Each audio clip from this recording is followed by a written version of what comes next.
கிறிஸ்துவுக்குள் மிகவும் பிரியமான சகோதரர்கள் யாவருக்கும் யெஷுவா கிறிஸ்துக்குள்ளான அன்பான வாழ்த்தலை தெரிவித்துக் கொள்கிறேன். நாம் கடந்த சில வாரங்களாக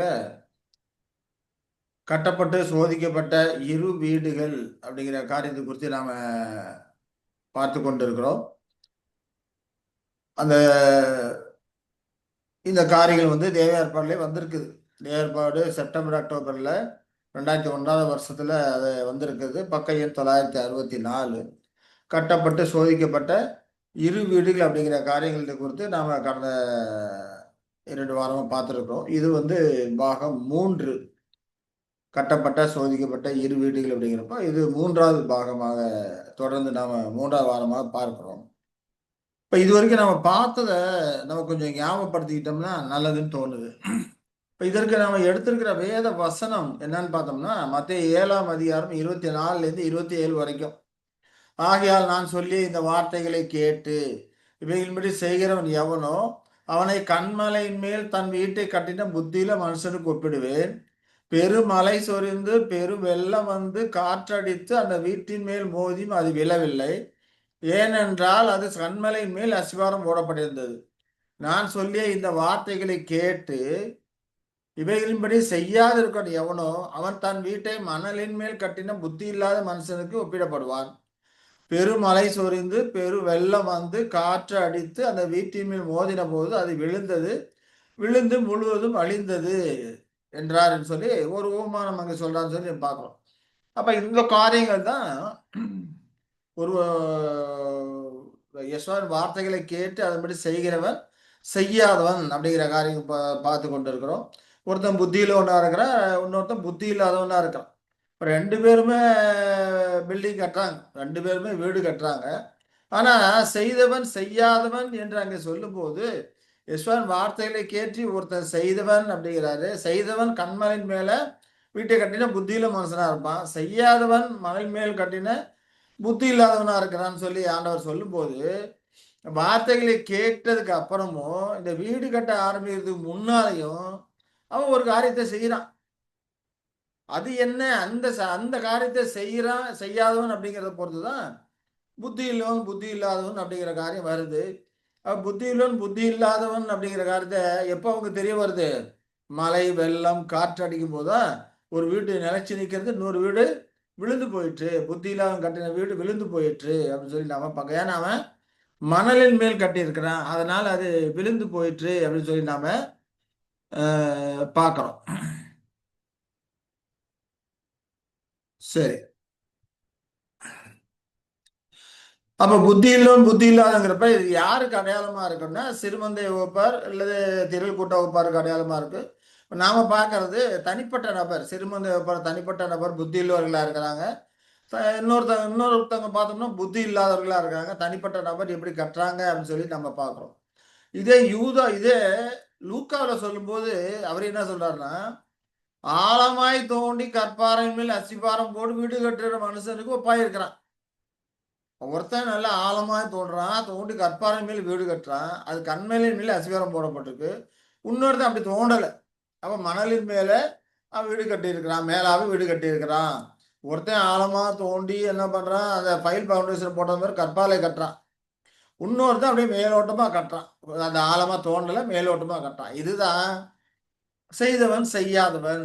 இப்ப செய்தவன் புத்தியிலவனா இருக்கிறான், செய்யாதவன் புத்தி இல்லாதவனா இருக்கிறான் அப்படின்னு சொல்லி நம்ம இதெல்லாம் விளக்கம் கடந்த வாரம் நம்ம பார்த்தோம். ஆனால் விளக்கத்துக்கு போகல, ஞாபகப்படுத்திருக்காக படுத்திக் கொள்வதற்காக மட்டுமே இது நம்ம பார்க்கிறோம். அப்ப மேல கட்டக்கூடிய அந்த கட்டடம் வீடு அது என்னன்னு பார்த்தோம்னா குணாம்ச கட்டமைப்பு தான் சொல்றாரு.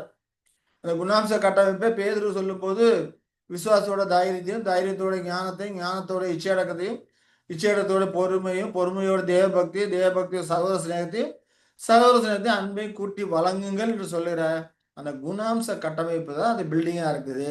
அந்த குணாம்ச கட்டமைப்புக்கு அஸ்திபாரம் இருக்குது விசுவாசம் இல்லையா? அந்த அப்ப இதுல இருந்தா அதை கட்டிட்டு போறாங்க. குணாம்ச கட்டமைப்பு அது குறிக்க கூட இருக்குது அப்படிங்கிறத நாம ஏற்கனவே பார்த்துருக்கிறோம். அப்ப அஸ்திபாரம் அப்படிங்கிறப்போ அது யெஷுவா கிறிஸ்துவை குறித்த சத்தியம். யெஷுவா கிறிஸ்துவை குறித்த சத்தியம் தான் ஒருத்தருக்கு கண்மலையா இருக்கு, இன்னொருத்தருக்கு மணலா இருக்கு. அப்போ ஒரே சத்தியம் எப்படி கண்மலையாவும் மணலாவும் இருக்கும் அப்படின்னு பார்க்கும்போது, ஒருத்தன் ஆழமா தோண்டி பரிசோதித்து ஆழமா தோண்டி கட்டுறான், இன்னொருத்தன் ஆழமா தோண்டல மேலோட்டமா கட்டுறான் அப்படிங்கிறது தான் இங்க சொல்லப்படக்கூடிய ஒரு காரியமா இருக்கு. அதுதான் லூக்கால நம்ம படிச்சோம். ஒருத்தன் ஆழமா தோண்டுறான், இன்னொருத்தன் மேலோட்டமா அது மணல் மேலேயே கட்டிடுறான் அப்படிங்கிறத நம்ம பார்க்குறோம். இதுதான் செய்தவன் செய்யாதவன். இப்போ ஆழமாய் தோண்டி அப்படிங்கிறப்போ அது என்ன காரியத்தை குறிக்குது அப்படிங்கிறதெல்லாம் நம்ம ஏற்கனவே நாம பார்த்துருக்குறோம் இல்லைங்களா? சரி. அப்போ அஸ்திபாரத்திலே ஆழமா தோண்டி ஒருத்தன் கட்டான், இன்னொருத்தன் மணல் மேலே கட்டான். அஸ்திபாரத்துல இப்படி வித்தியாசம் வர்றதுனால மேல கட்டக்கூடிய குணாம்ச கட்டமைப்பு, அந்த மேல கட்டக்கூடிய கட்டக்கூடிய அந்த பொருள்களிலும் வித்தியாசம் வருது. ஒருத்தன் பொன் வெள்ளி வெளியேறப்பட்ட கல் கொண்டு அங்கே கட்டுறான், இன்னொருத்தன் மரம் புல் வைக்கோல் கொண்டு கட்டுறான். அப்ப புத்தியிலவன் ஆழமாய் தோண்டி பரிசோதித்து விசுவாசத்தை கொடுத்த சத்தியத்தை ஆழமாய் தோண்டி பரிசோதித்து அதன் மேல தன்னோட குணாம்ச கட்டடத்தை கட்டுகிறவன் மேல இருக்க பொருள்களிலும் ஞானமாய் செய்யறான். அந்த பொருள்களில் பொன் வெளி வெளியேறப்பட்ட கல் கொண்டு கட்டுறான். இன்னொருத்தன் மணல் மேல கட்டக்கூடிய அவன் என்ன பண்றான்னா அங்க சோதிக்கல, சோதிக்காதனால மரம் புல் வைக்கோல் அதை வச்சு கட்டுறான். அங்க சோதனை எப்படி வருது? அதுக்கு அக்கினி சோதனை வருது. அக்கினி வரும்போது அந்த மரம் புல் வைக்கோல்லாம் எரிஞ்சு போகும். அப்ப இவன் என்ன பண்ணுவான்? நஷ்டம் அடைவான். அப்ப இவன் நஷ்டம் அடைய மாட்டான். புத்தி உள்ளவன் நஷ்டம் அடைய மாட்டான். ஆனா மணல் மேல் கட்டுனவன் மரம் புல் வைக்கோல் வச்சு கட்டுறதுனால நஷ்டம் அடைவான் அப்படிங்கிறத நாம பார்க்கிறோம். சரி. அப்ப இந்த காரியம் என்னன்னு பார்த்தோம்னா, எசாத்து என்ன சொல்றாரு? என் வார்த்தையை கேட்டு அப்படிங்கிறாரு. அதை குறித்து பார்க்கும்போது, தேவன் எசாசை நமக்கு ஞானமாக, நீதியாக, பரிசுத்தமாக, மீட்பாக கொடுத்திருக்கிறார். 1 கொரிந்தியர் 1:31 படிக்கிறோம். அவரே தேவனால் நமக்கு ஞானமும், நீதியும், பரிசுத்தமும், மீட்புமானார். அப்ப தேவன் ஆண்டவர் தம்முடைய வார்த்தைகளை நமக்கு ஞானமாக, நீதியாக, பரிசுத்தமாக, விடுவிக்கிறவராக கொடுக்கிறாரு. மீட்பும்படிக்கு, விடுதலை கொடுக்கிறபடிக்கான அவர் தம்முடைய வார்த்தைகளை கொடுக்கிறாரு. இந்த வார்த்தைகளை கேட்டு ஒருத்தன் செய்யறான். இந்த வார்த்தை கேட்டு ஒருத்தன் செய்யாதவனா இருக்கிறான். செய்தவன் செய்யாதவன் அப்படிங்கிறப்ப ஒருத்தன் ஆழ தோண்டி பரிசோதித்து பண்றான். இப்ப இந்த ஞானம், நீதி, பரிசுத்தம், விடுதலைங்கிற காரியத்துல கொடுக்கக்கூடிய சத்தியங்களை நன்றாக பரிசோதித்து அதுல வீடு கட்டவனா இருக்கிறான். இன்னொருத்தன் பரிசோதிக்காதபடிக்கு மேலோட்டமா வீடு கட்டக்கூடியவனா இருக்கிறான். அவன் தான் புத்தி இல்லாதவனா இருக்கிறான் அப்படின்னு சொல்லி நாம பார்க்கிறோம். சரி. ஏன் அப்படி பரிசோதிக்கணும், ஆழமா தோண்டணும்னு பார்த்தோம்னா, ஒரு பக்கம் யெஷுவா ஞானமாக நமக்கு போதிக்கிறார். சத்திய வெளிச்சத்தை கொடுத்து போதிக்கிறாரு. அதை புரிந்து கொள்வதற்கு தேவையான ஆவியெல்லாம் கொடுக்கிறார். இன்னொரு பக்கம் அதே நேரத்துல சாத்தானும் போதிப்பான். சாத்தானும் ஒளியும் தூதுற வேஷத்தை தரித்து கொண்டு போதிக்கும் போது, அவன் தப்பறை கலந்து போதிக்கக்கூடியவனா இருக்கிறான். ஆகையினால தான் சோதிக்கணும். வரக்கூடிய வார்த்தைகள் ஆண்டவரிடமிருந்து வந்ததா, இல்ல சாத்தானிடமிருந்து வந்ததா அப்படிங்கிறத சோதித்து பார்க்கணும். சோதித்து பார்த்து கண்டறியறதுல தான் ஒருத்தன் செய்தவன், செய்யாதவன் அப்படிங்கிற காரியம் அமையுது. ஏன்னா இன்னைக்கு அநேக வந்து வேதாகமும் ஒண்ணுதான். ஆனா அநேக பல போதகர்கள் அவர்களுக்கு தோன்றினார் போல அதுக்கு வியாக்கியானம் பண்ணி கொண்டிருக்கிறாங்க. அப்ப தப்பறை நிறைய வந்துருது அப்படின்னு சொல்லி பார்ப்போம். இப்ப சாத்தான் அவர்களை எல்லாம் தன்னுடைய கைக்கூலியாக, தன்னுடைய வாயாக பயன்படுத்தி கொண்டிருக்கிறான். இன்னொரு பக்கம் ஆண்டவர் தெளிவான சத்தியத்தை கொடுக்கிறாரு. இன்னொரு பக்கம் சாத்தான் தப்பறையோடு கலந்து சத்தியத்தை கொடுத்து கொண்டிருக்கிறான். அப்ப இந்த சோதித்து பார்க்கும்போது தான் தப்பறையா தெளிவான சத்தியமா தெரியும். அப்ப சோதித்து பார்க்கிறவன் புத்தியில ஒண்ணா இருக்கிறான். சோதித்து பார்க்காதவன் அப்படியே அது மேலேயே அந்த தப்பறை மேலே வீடு கட்டுறதுனால கிறிஸ்துவை குறித்த சத்தியம் அவனுக்கு மணலை போல இருக்குது அப்படின்னு சொல்லி நாம பார்க்கிறோம். சரி. அததான் இங்க சொல்லும்போது 1 தெசலோனிக்கர் 5ல 21, 22 படிக்கும்போது, எல்லாவற்றையும் சோதித்து பார்த்து நலமானதை பிடித்துக் கொள்ளுங்கள். பொல்லாங்காய் தோன்றுகிற எல்லாவற்றையும் விட்டு விலகுங்கள் என்று சொல்றதை நாம பார்க்கிறோம். தேவன் ஒரு பக்கம் நமக்கு மூளையை கொடுத்திருக்கிறாரு. அதே போல விஞ்ஞான அறிவுகளை கொடுத்திருக்கிறாரு. வேதாகம சத்தியங்களை கொடுத்திருக்கிறாரு. இன்னொரு பக்கம் யெஷுவா கிறிஸ்துவை கொடுத்திருக்கிறாரு. யெஷுவா கிறிஸ்து மூலமாக நமக்கு சத்தியத்தை கொடுக்கிறாரு.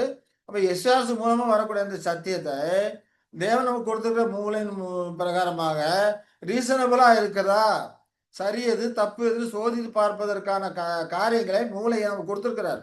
பிரெயின் ஆர்கான்ஸ் கொடுத்துருக்கிறார். அதை குறித்து அதை வைத்து சத்தியமானது தெளிவான சத்தியமா இருக்குதா, தப்பறையா இருக்குதா அப்படிங்கிற காரியங்களே ரீசனிங் பவரை கொடுத்துருக்கிறார். மூளையை கொடுத்து மட்டும் இல்லாம எது சரி எது தப்பு எது நியாயம் எது அநியாயம் அப்படிங்கிறத நிதானி தரக்கூடிய வல்லமைகள்லாம் கொடுத்துருக்கிறார். அதை பயன்படுத்தி என்ன பண்ணும், அதை சோதித்து அறியணும்.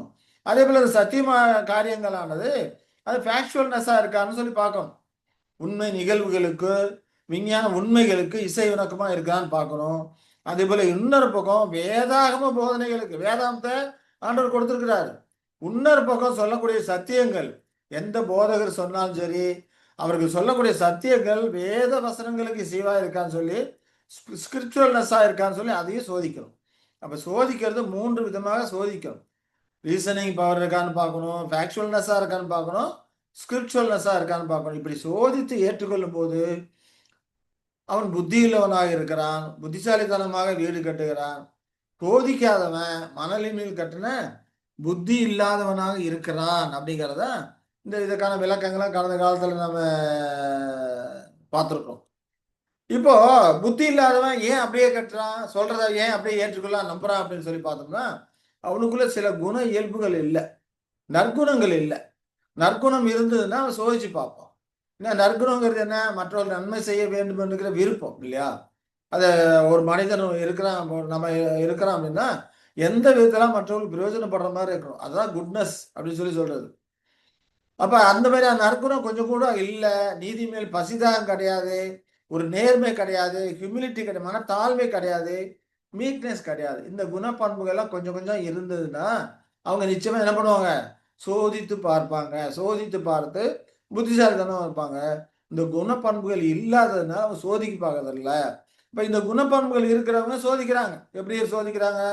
வேதவசனம் இசைவா இருக்கா, ஸ்கிரிப்சுவல்னஸா இருக்குதா, ஃபேக்சுவல்னஸா இருக்குதா, நடந்திருக்க உண்மைகளுக்கு நிகழ்வுகளுக்கு இசைவிணக்கமா இருக்குதா, காரண காரியங்கள் விவாதத்துக்கு ஒத்து வர மாதிரி இருக்குதான்னு சொல்லி அதுல என்ன பண்றாங்க, சோதித்து பார்க்கறாங்க அப்படின்னு சொல்லி நான் பார்க்கணும். அப்ப செய்தவன் செய்யாதவன் அப்படிங்கிறப்ப ஒருத்தன் சோதித்து பார்த்து கற்பாறை மேல் கட்டுறான், இன்னொருத்தன் சோதித்து பார்க்கல. சோதித்து பார்க்காதனா அப்படியே மேலோட்டம் மணல் மேல் கட்டுறான். கற்பாறை மேல் கட்டின ஸ்ட்ராங்கா இருக்குது, மணல் மேல் கட்டுறது ஸ்ட்ராங்கு கிடையாது. இதெல்லாம் எப்ப தெரியும் ஸ்ட்ராங்கா இருக்கு ஸ்ட்ராங்கா இல்லை அப்படிங்கிறது? சோதனைகள் வரும்போது, மழை வெள்ளம் காற்று வரும்போது தான் அது தெரியக்கூடியதாக இருக்குது அப்படின்னு சொல்லி நாம புரிந்து கொள்ளுதலாம். கடந்த வாரத்தில் நாம பார்த்துட்டோம். சரிங்களா? சரி. அடுத்தது பார்த்தோம்னா அவரது ஆண்டவர் நமக்கு நீதியாக இருக்கிறார். ஆண்டோட வார்த்தை நமக்கு நியாயமாக்குதலுக்கு கொடுக்கூடியதா இருக்கு, நீதிமான் ஆக்கூடியதா இருக்கிறது. இம்ப்யூட்டேஷன் அதை நீதிமானாகுதலுக்கான அந்த காரியங்களை அவர் நமக்கு இம்ப்யூட் பண்றாரு. அதன் மூலமாக நீதிமான் ஆகிறது ஆயிட்டாங்க அப்படிங்கிற மாதிரி தேவன் கருதுகிறாரு. அப்ப இந்த மாதிரி கிறிஸ்துவ நீதி இம்ப்யூட் பண்ணும்போது அதுல எந்த இடத்துலயுமே புத்தி இல்லவன் புத்தி இல்லாத அப்படிங்கிற வித்தியாசம்லாம் கிடையாது.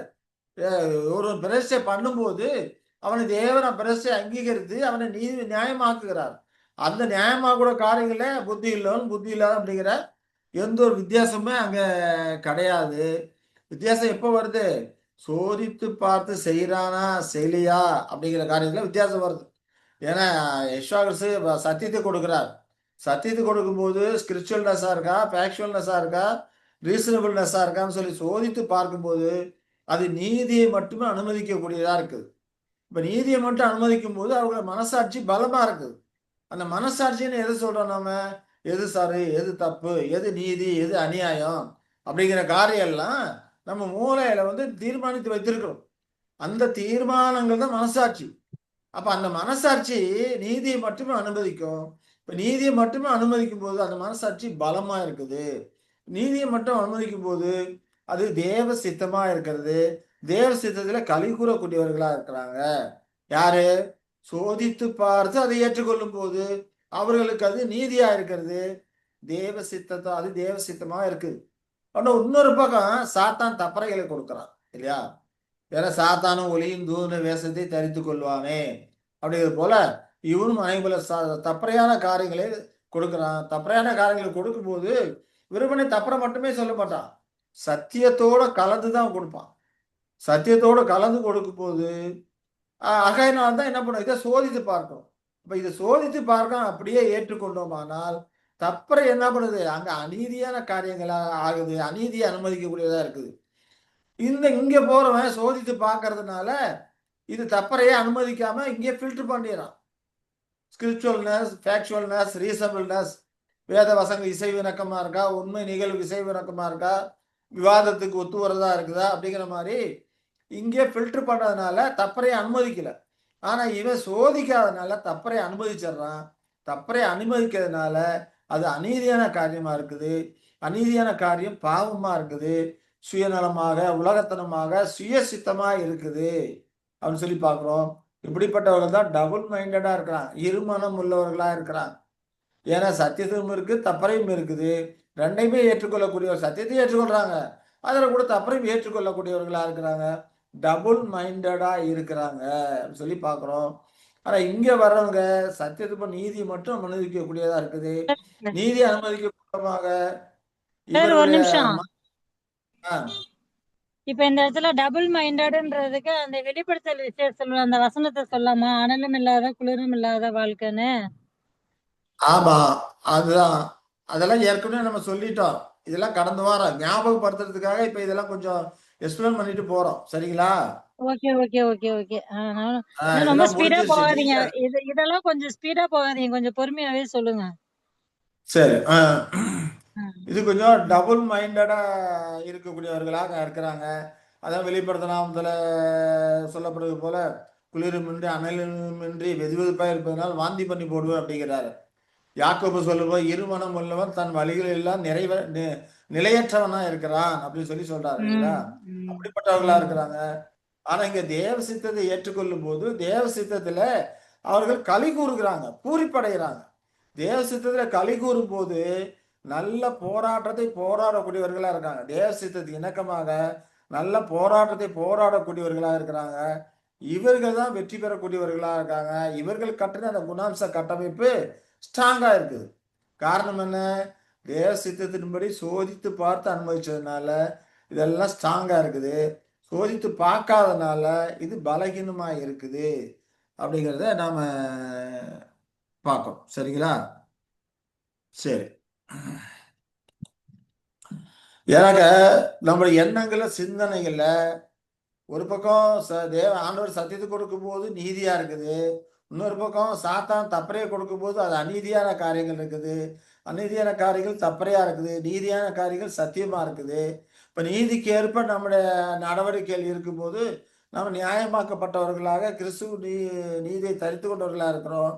நம்ம நடவடிக்கைகள் அநீதியா இருக்கும்போது அது பாவமா இருக்கிறது அப்படின்னு சொல்லி பார்க்கணும். அப்ப இவங்களுக்கு இந்த மனசாட்சி சென்சிட்டிவா இருக்குது. யாருக்கு? சத்தியத்தை சோதித்து கொண்டு போகும்போது அவங்க மனசாட்சி சென்சிட்டிவா இருக்குது. இவர்களுக்கு இருக்க மனசாட்சி என்ன பண்ணுது? உணர்வற்று அங்க போறாங்க அப்படின்னு சொல்லி நாம புரிந்து கொள்கிறோம். சரிங்களா? இதெல்லாம் நியாயமா கிறிஸ்து நமக்காக நியாயமானார் அப்படிங்கிற காரியத்தை குறித்து பார்க்கும்போது இந்த காரியங்கள்லாம் இருக்குதுன்னு சொல்லி நாம பார்க்கிறோம் இல்லையா? அதனால்தான் 1 தீமோத்தேயு 4:1 சொல்ல படிக்கும்போது ஆவியானவர் வெளிப்படையாக சொல்லுகிறபடி பிற்காலங்களே மனசாட்சியிலே சூடுண்ட பொய்யருடைய மாயத்தினாலே சிலர் வஞ்சிக்கிற ஆவிகளுக்கும் பிசாசின் விசுவாசிகளின் உபதேசங்களும் உபதேசங்களுக்கும் செவி கொடுத்து விசுவாசத்தை விட்டு விலகி போவார்கள். விலகி போவார்கள். இங்க 1 சொல்லும்போது இந்த நல் இந்த மனசாட்சியை நல் சிலர் மனசாட்சியை தள்ளிவிட்டு சிலர் தள்ளிவிட்டு விசுவாசமாகிய கப்பலை சேதப்படுத்தினார்கள். சேதப்படுத்தினார்கள் இல்லையா? ஏன்? அங்க மனசாட்சி உணர்வு இல்லாம இருக்கு, சென்சிட்டிவா இல்ல. ஆமா. ஏன்னா சோதிக்கல. சோதிக்க அப்படியே ஏற்றுக்கொள்ளுறாங்க. அப்படியே ஏற்றுக்கொள்ளலாம் தப்பறையும் சத்தியம் தப்பறையும் கலந்து இருக்கு. அதனால மனசாட்சி சூடுண்டு இப்படிப்பட்ட பொய் பேசுறவங்களோட மாயத்தினாலே அவங்க இழுக்கப்பட்டவர்களாக அவங்க இருக்கிறாங்க அப்படின்னு சொல்லி பார்க்கிறோம். அப்ப யெஷுவா கிறிஸ்து நமக்கு ஞானமாக வார்த்தைகளை கொடுக்கும்போது அதை சோதித்து பார்த்து ஏற்றுக்கொள்ளுறோம். நீதியாக சத்திய காரியங்களை கொடுக்கும்போது அதிலும் சோதித்து பார்த்து ஏற்றுக்கொள்ளும் போது நமது மனசாட்சி பலமா இருக்குது. நீதி பிரகாரம் நாம் நடக்கக்கூடியவர்களா இருக்கிறோம். இப்ப இந்த காரியங்களை தான் செய்தவன் செய்யாதவன், புத்தி இல்லவன் புத்தி இல்லாதவன் என்று நிர்ணயிக்கக்கூடியதாக இருக்குது. இப்ப நாம இது வரைக்கும் நம்ம கடந்த வாரத்தை 2 வாரமா பார்த்துட்டோம். இப்ப நாம பார்க்கறது என்னன்னா, கிறிஸ்து நமக்கு ஞானமாக நீதியாக மட்டுமல்லாம பரிசுத்தமாகுதல், அப்படி பரிசுத்தமாகவும் இருக்கிறார் இல்லையா? அப்ப இதுவரைக்கும் நம்ம ஞானம்னா எப்படின்னு பார்த்தோம், நீதி எப்படிங்கிறத பார்த்தோம். இப்ப கிறிஸ்து நமக்கு பரிசுத்தமாக்குதல், பரிசுத்தமாக்குகிறவராக அவர் இருக்கிறாரு அப்படின்னு சொல்லி நம்ம பார்க்கோம். சரி, இந்த பரிசுத்தமாகுதல் அப்படின்னு சொல்லி பார்த்தோம்னா அது 2 விதமா இருக்கு. அதுல யெஷுவா கிறிஸ்து செய்யற வேலையை நம்ம சுத்திகரித்து பரிசுத்தமாக்குற வேலை இருக்குது. நம்மை நாமே சுத்திகரித்து பரிசுத்தமாக்கி கொள்ளக்கூடிய வேலை இருக்குது. நம்முடைய வேலையும் இருக்குது, அவங்க வேலையும் இருக்குது. இப்ப எப்படி ஞானமா இருக்கக்கூடியதுல நம்முடைய வேலை இருக்குது, அவருடைய வேலை அவர் வார்த்தைகளை கொடுக்கிறாரு. நம்முடைய வேலை என்ன? நம்ம அதை சோதித்து அதை ஏற்றுக்கொள்ளணும், விசுவாசிக்கணும் இல்லையா? நம்முடைய வேலை. அதே போல நியாயமாக்குதல்லையும் அவருக்கு சத்தியத்தை கொடுக்கிறாரு. நாம் அதை சோதித்து தப்பறை கலைந்து விட்டு நாம் நீதிமானக்கூடிய தன்மையில நம்மால் எந்த காரியங்களை செய்யணும். அதான் அங்க நம்ம படிச்சோம். இப்ப பரிசுத்தமாகுதல் அப்படிங்கிற காரியத்திலும் பார்த்தோம்னா நாம செய்யற வேலை இருக்குது, ஆண்டவர் செய்யற வேலை இருக்குது. ஆனா அந்த புத்தி இல்லாதவர்கள் இந்த காரியத்தை செய்யறது இல்லை. அவங்க செய்யற வேலையை செய்யறது இல்லை. அததான் செய்தவன் செய்யாதவன் அப்படிங்கிற வித்தியாசம் வருது. இப்ப இதை குறித்த காரியங்களை பார்த்தோம்னா லேவியராகமம் 20:7-8 படிக்கலாம். லேவியராகமம் 20:7-8 படிக்கலாம். ஆதலால் நீங்கள் உங்களை பரிசுத்தப்படுத்தி பரிசுத்தராயிருங்கள். நான் உங்கள் தேவனாகிய கர்த்தர். என் கட்டளைகளை கைக்கொண்டு நடவுங்கள். நான் உங்களை பரிசுத்தமாக்குகிற கர்த்தர். நீங்க பார்த்தோம்னா உங்களை பரிசுத்தப்படுத்தி பரிசுத்தரா இருங்கள் அப்படிங்கிறாரு இல்லையா? நான் உங்களை பரிசுத்தமாக்குற கர்த்தர்னு சொல்றாரு. நம்மை நாமே பரிசுத்தப்படுத்தி கொடுக்கிற வேலை இருக்குது, ஆண்டவர் நம்மை பரிசுத்தமாக்குற வேலையும் வேலையும் இருக்குது. இருக்கு. ஆமா, அப்படிங்கறத நம்ம புரிந்து கொள்கிறோம் இல்லையா? இப்ப நம்மை நாமே பரிசுத்தப்படுத்திக் கொள்வது காரியம் என்ன? அப்ப இந்த அவருடைய காரியங்கள்ல கட்டளைகளை கைக்கொள்றது மூலமா தான் நம்ம பரிசுத்தமாக முடியும். கரெக்ட். முதல்ல நம்மை நாமே பரிசுத்தப்படுத்தி நம்மை தேவனுக்கு பிரத்யேகப்படுத்திக்கிறோம் இல்லைங்களா? தேவன் தேவனுக்கு சொல்றதுல தீமையான காரியம் அதை விட்டு நம்ம வெளியே வரணும். தேவனுக்கு பிரத்யேகப்படுத்தி தேவனுக்கு பிரசை பண்ணியிருக்கிறோம் இல்லையா? அப்ப பாவம், தப்பறை, சுயநலம் உலகத்திலிருந்து நம்ம வெளியே வரணும். மறுபடியும் அதுல போய் சிக்கிக்கொள்ள கூடாது. அப்ப தேவனுக்கு நம்ம பிரத்யேகப்படுத்தி கொண்டே இருக்கிற காரியம் நம்மை நாமே பரிசுத்தமாக்குற ஒரு காரியமா இருக்கு. அது நாம செய்ய வேண்டிய வேலையா அது இருக்குது. பரிசுத்த பாத்திரத்தை சுமக்கிறவர்களே அவிடம் விட்டு பிரிந்து போங்கள், அசுத்தமானதை தொடாதிருங்கள். படிக்கிறோம் இல்லைங்களா? அப்ப நம்ம செய்யற வேலை அதை விட்டு பிரிஞ்சு போகணும், அசுத்தமானதை தொடக்கூடாது. இதெல்லாம் நம்ம செய்யற வேலையா இருக்கு இல்லையா? அப்ப இதுலதான் செய்தவர் செய்யாதவன் அப்படிங்கிற காரியம் இங்குதான் இருக்குது. நாம செய்ய வேண்டிய காரியத்தை புத்தி இல்லவன் தான் செய்ய வேண்டிய காரியத்தை செய்வான், புத்தி இல்லாதவன் தான் செய்ய வேண்டிய காரியத்தை அவன் என்ன பண்ண மாட்டான், செய்ய மாட்டான் இல்லையா? புத்தி இல்லாதவன் சுயம் உலகத்தனத்துல மதித்து அதன் பிறகு நடக்கக்கூடியவனா இருப்பான். ஆனா புத்தி புத்தி உள்ளவன் என்ன பண்ணுவான், பாவத்துக்கும் தப்பறைக்கும் சுயநலத்தெல்லாம் வெறுத்து தேவ சித்தத்தை எடுத்துக்கொண்டு தேவனுக்கென்று நம்ம தன்னை பிரத்யேகப்படுத்தி கொண்டு போவான். ஆனா இன்னொருத்தன் என்ன பண்ணுவான், புத்தி இல்லாதவன் உலகம் போற போக்கிலே போகணும்னு நினைப்பான். நம்ம உலகத்தை தான் ஜீவிக்கிறோம், உலகம் போற போக்கிலே போகணும்னு நினைப்பான். அவன் புத்தி இல்லாதவனா இருக்கிறான். ஏன்னா வேதத்தை சோதித்து பார்க்கறது இல்லை. ஆனா புத்தி உள்ளவன் என்ன பண்ணான், தேவனுக்கு நம்ம பிரத்யேகப்படுத்தி இருக்கிறோம். அதனால உலகம் போற போக்குல நம்ம போக முடியாது. நாம தனித்தவர்களாக தேவனுக்கு பிரியமா ஜீவிக்குன்னு சொல்லிட்டு அவனால் இயன்ற காரியங்களை அவன் செய்து கொண்டிருப்பான் அப்படின்னு சொல்லி நாம பார்க்கிறோம். அப்ப பரிசுத்தமாகுதல் அப்படிங்கிறப்போ கான்செக்ரேட்டிங் ஃபெய்த் இது எல்லாரும் பிரேசை பண்ணியிருக்கோம். அதனால இதை என்னன்னு சொல்றோம், பிரேசை பண்ணியிருக்கிற விசுவாசம், பிரேசை பண்ணியிருக்கிற விசுவாசம், அன்பு. ஒவ்வொரு பிரேசையாளர்களும் இந்த பிரேசை செய்திருக்கிற விசுவாசம், அன்பு என்பது அங்க இருக்கும் இல்லைங்களா? சரி, அப்போ இந்த பிரேசை பண்ணவங்க என்ன பண்ணுவாங்க, தேவ சித்தத்தை சுய சித்தமா எடுத்துக்கொண்டு இருப்பாங்க. பாவம், சுயநலம், உலகத்தனத்தை எல்லாம் மறுதளிச்சவங்களா இருப்பாங்க. அப்ப தேவனுக்கு தங்களை பலி செலுத்தக்கூடியவர்களா இருப்பாங்க. கிறிஸ்துவோட நீதி, கிறிஸ்து நமக்கு நீதியானார் அப்படிங்கிற காரியத்துல நாம சில காரியங்களை நம்ம பார்த்துருக்கிறோம் இல்லைங்களா? இப்போ பாவத்துக்கு உலகத்துக்கு இப்போ சுவிசேஷ யுகத்துல பிரேசிய பண்ண இருக்கிற கர்த்தருடைய பிள்ளைகள், அந்த விசுவாசிகள் பாவத்துக்கு உலகத்துக்கு மரித்தவர்களா இருக்கிறாங்க, சுயத்தை வெறுத்தவர்களா இருக்கிறாங்க, தேவனுக்கு பிழைத்தவர்களா இருக்கிறாங்க. இப்போ பிரேசிய பண்ணும்போது தேவன் அவர்களை புது சிருஷ்டியாக ஜெனிப்பித்திருக்கிறார் இல்லைங்களா? புது சிருஷ்டியாக ஜெனிப்பித்திருக்கிறாரு. அந்த புது சிருஷ்டியை பரிசுத்த ஆவியில அபிஷேகம் பண்ணியிருக்கிறாரு. அப்ப தேவன் அவர்களை வந்து ஆதாம் பாவம் செய்யறதுக்கு முன்னமே எந்த நிலையில இருந்தாலும் அந்த நிலையில் இருப்பதாக கருதுகிறார். ஏன்னா அவருடைய பாவங்கள் எல்லாம் முழுக்க முழுக்க நீக்கப்பட்டாயிற்று.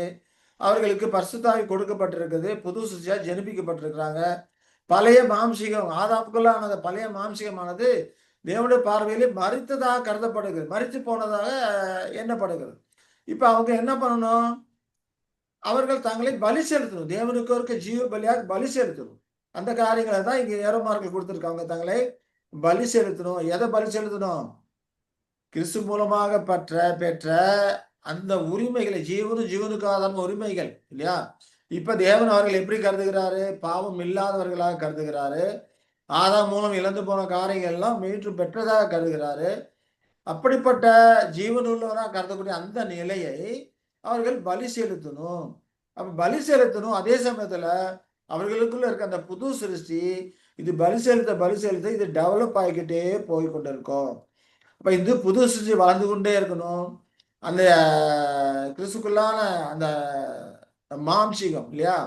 அந்த காரியங்களை பலி செலுத்தி கொண்டே இருக்கணும். அப்போ அவர்கள் சித்தத்தை மறுத்த நிலையிலே வைத்திருக்கணும் இல்லைங்களா? மனுஷத்துக்குரிய எல்லா காரியங்களையும் அவங்களுடைய சித்தத்தை எல்லாமே மறித்த நிலையிலேயே அவர்கள் வைத்திருக்கணும். இதுதான் பரிசுத்தமாதலின் வேலையாக அது இருக்குது. இப்ப அவங்க என்ன பண்ணுவாங்க? மறித்த நிலையில் இப்போ நம்முடைய வேலை அப்படிங்கிறப்போ இந்த பழைய எண்ணங்கள், சிந்தனைகள், நம்முடைய சுய சித்தங்கள் இதெல்லாம் மறித்த நிலையிலேயே வச்சிருக்கணும். அதே போல தேவனுக்கு நம்முடைய காரியங்களை பலி செலுத்தி கொண்டே இருக்கணும். புதிதாகப்பட்ட அந்த புது சிருஷ்டி வாழ்ந்து கொண்டே இருக்கும். அதில் வளர்ந்து கொண்டே இருக்கணும். இந்த புது சிருஷ்டி தான் இந்த குணாம்ச கட்டமைப்பை கட்டக்கூடியதா இருக்குது. சத்தியவசனத்தை கேட்டு சோதித்து அதன் பிறகு நடக்கக்கூடிய காரியங்கள் எல்லாமே இந்த புது சிருஷ்டி செய்யக்கூடிய காரியமா இருக்கிறது அப்படின்னு சொல்லி நம்ம பார்ப்போம். இதுலதான் செய்தவன் செய்யாதவன். இப்ப நாம செய்யக்கூடிய காரியம் என்ன? இது பலி செலுத்திக்கிட்டே போகணும். புது சிருஷ்டி வாழ்ந்து கொண்டே போகணும். அப்போ நாம செய்யக்கூடிய காரியம் எல்லாமே நம்முடைய சித்தத்தை மறித்த நிலையில வைத்திருக்கணும். நம்முடைய மனுஷிக காரியம் எல்லாத்தையுமே நம்ம சித்தத்தை மறித்த நிலையிலே வைத்திருக்கணும்.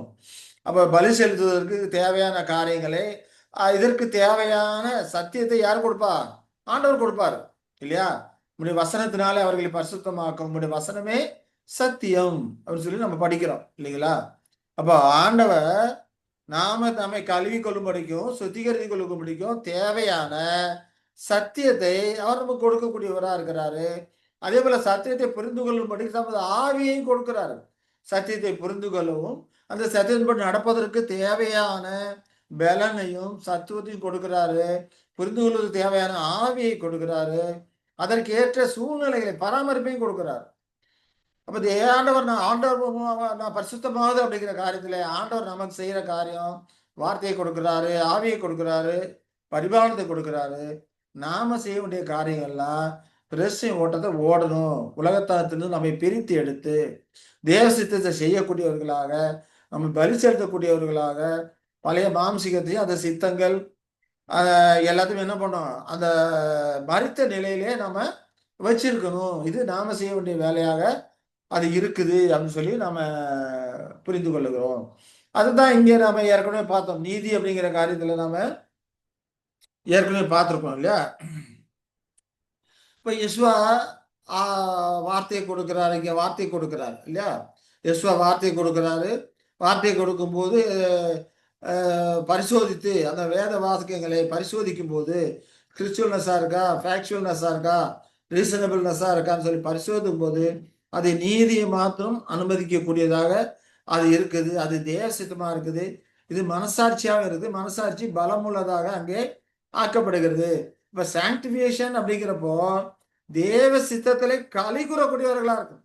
இது நாம செய்யக்கூடிய ஒரு காரியமா இருக்கு. தேவ சித்தத்திலே களி கூறக்கூடிய காரியம் நாம செய்யக்கூடியதா இருக்குது. ஆண்டவர் நமக்கு செய்யக்கூடிய காரியம் வார்த்தையை கொடுக்கிறாரு, ஆவியை கொடுக்கிறாரு, பரிபாலனத்தை கொடுத்து இந்த காரியங்களுக்கு தேவையான சூழ்நிலையை கொடுத்து நம்மளை வளர்க்கக்கூடியவராக நாம இருக்கிறாரு. இதெல்லாம் புத்தி இல்லவன் செய்யக்கூடிய வேலையா இருக்கிறது. இன்னொருத்தன் புத்தி இல்லாதவன் தப்பறை அனுமதிக்கிறனால அநீதியா போயிருது. அவருடைய மனசாட்சி சூடுபட்ட மாதிரி ஆகி போயிருது. சுயத்துக்கும் உலகத்துக்கும் சுய சித்தத்துக்கும் மறிக்கல. அதுல வாழக்கூடியவனாக அவன் இருக்கிறான். ஆகையினால அவன் புத்தி இல்லாதவனாக இருக்கிறான் அப்படின்னு சொல்லி நம்ம பார்க்கிறோம் இல்லையா? அப்போ ஆண்டவர் கொடுக்கிற சத்திய காரியங்களை நம்ம சரியாக பயன்படுத்தணும். அதுதான் நம்முடைய வேலை. இது நம்முடைய வேலை என்ன? சத்தியத்தை கொடுக்கிறாரு, அதை சோதித்து பார்க்கணும், அதற்கு கீழ்ப்படியணும் இல்லைங்களா? இதெல்லாம் நாம செய்யற வேலை. அந்த கீழ்ப்படியும் போது தேவ சித்தம் இன்னதுன்னு ஆராய்ந்து அறியணும். கர்த்தரோ சித்தம் இன்னதென்று பகுத்தறியத்தக்கதாக உங்கள் மனம் புதிதாகிறதுனாலே மறுரூபமாகுங்கள் பல சொல்லியிருக்கிறார் இல்லைங்களா? அப்ப அந்த விதமான காரியத்தை தேவ சித்தத்தை இன்னதென்று எப்படி பண்ணணும்? பகுத்து ஆராயணும். அப்ப இந்த விதமாக எஸ்எஃப்ஆர் இல்லையா, வேதவசனம் இணக்கமா இருக்கா, உண்மை நிகழ்வுகளுக்கு இணக்கமா இருக்கிறா, விவாதத்துக்கு ஒத்து வரதா இருக்குதா அப்படிங்கிற மாதிரியான காரியங்கள்லாம் சோதித்து பார்த்து ஆராய்ந்து பார்க்கும்போது தான் தேவ சித்தம் இன்னதுன்னு கண்டுபிடிக்க முடியும். தேவ சித்தத்தை செய்யும் போது அவர்களுக்கு ஒரு மகிழ்ச்சியும் சந்தோஷம் ஒரு பூரிப்பு இருக்கும். அதை தான் செஞ்சாங்க பவுலும் சீலாவும். கிறிஸ்துவத்தும் அடிக்கப்படும் போது அது தேவ சித்தமா இருக்கிறதை காணும் போது அது என்ன பண்ணுவாங்க? சாட்டையில் அடிக்கிறாங்க, தங்கிலியை கட்டி ஜெயிலில் போடுறாங்க. ஆனா அவர்களோ கர்த்தரை துதித்து பாட்டு பாடினாங்கன்னு சொல்லப்பட்டது இல்லையா? அந்த டிலைட், அந்த பூரிப்பு அவருக்கு இருக்குது. இதெல்லாம் நாம செய்ய வேண்டிய ஒரு வேலையா இருக்குது. அப்ப செய்தவன் செய்யாதவங்கிற வித்தியாசம் எப்போ வரும்? தேவ சித்தத்திலே களி கூறுதல் இல்லாதப்போ இல்லையா? அப்ப பரிசோதித்து சத்தியத்தை ஏற்றுக்கொள்ளும் போது தேவ சித்தத்துல என்ன பண்ணுவாங்க? களி கூறக்கூடியவர்களா இருப்பாங்க. பரிசோதிக்காம சத்தியத்தை கொடுக்கும் போது தேவ சித்தத்துல அவர்களுக்கு என்ன இருக்காது? களி கூறுதல் இருக்காது. அப்ப டபுள் மைண்டடா ஆயிடுவாங்க. இப்படி இருப்போம் அப்படி இருப்போம்னு சொல்லிட்டு டபுள் மைண்டடா ஆயிடுவாங்க அப்படின்னு சொல்லி பார்க்கிறோம். இப்போ தேவ சித்தத்தை செய்வதில் களி கூறுதல் இல்லாமலும் செய்யலாம் இல்லையா? ஆனா தேவ சித்தத்தை செய்வதில் களி கூறுதலோடு செய்யணும். களி கூறுதல் அந்த தேவ சித்தத்தை செய்வதில் சந்தோஷம் இல்லைன்னா, மகிழ்ச்சி இல்லை, நாளடைவில் அது என்ன பண்ணுவாங்க? வீழ்ந்து போகக்கூடியவர்களாக அவங்க இருப்பாங்க அப்படின்னு சொல்லி நாம பார்க்கிறோம் இல்லையா?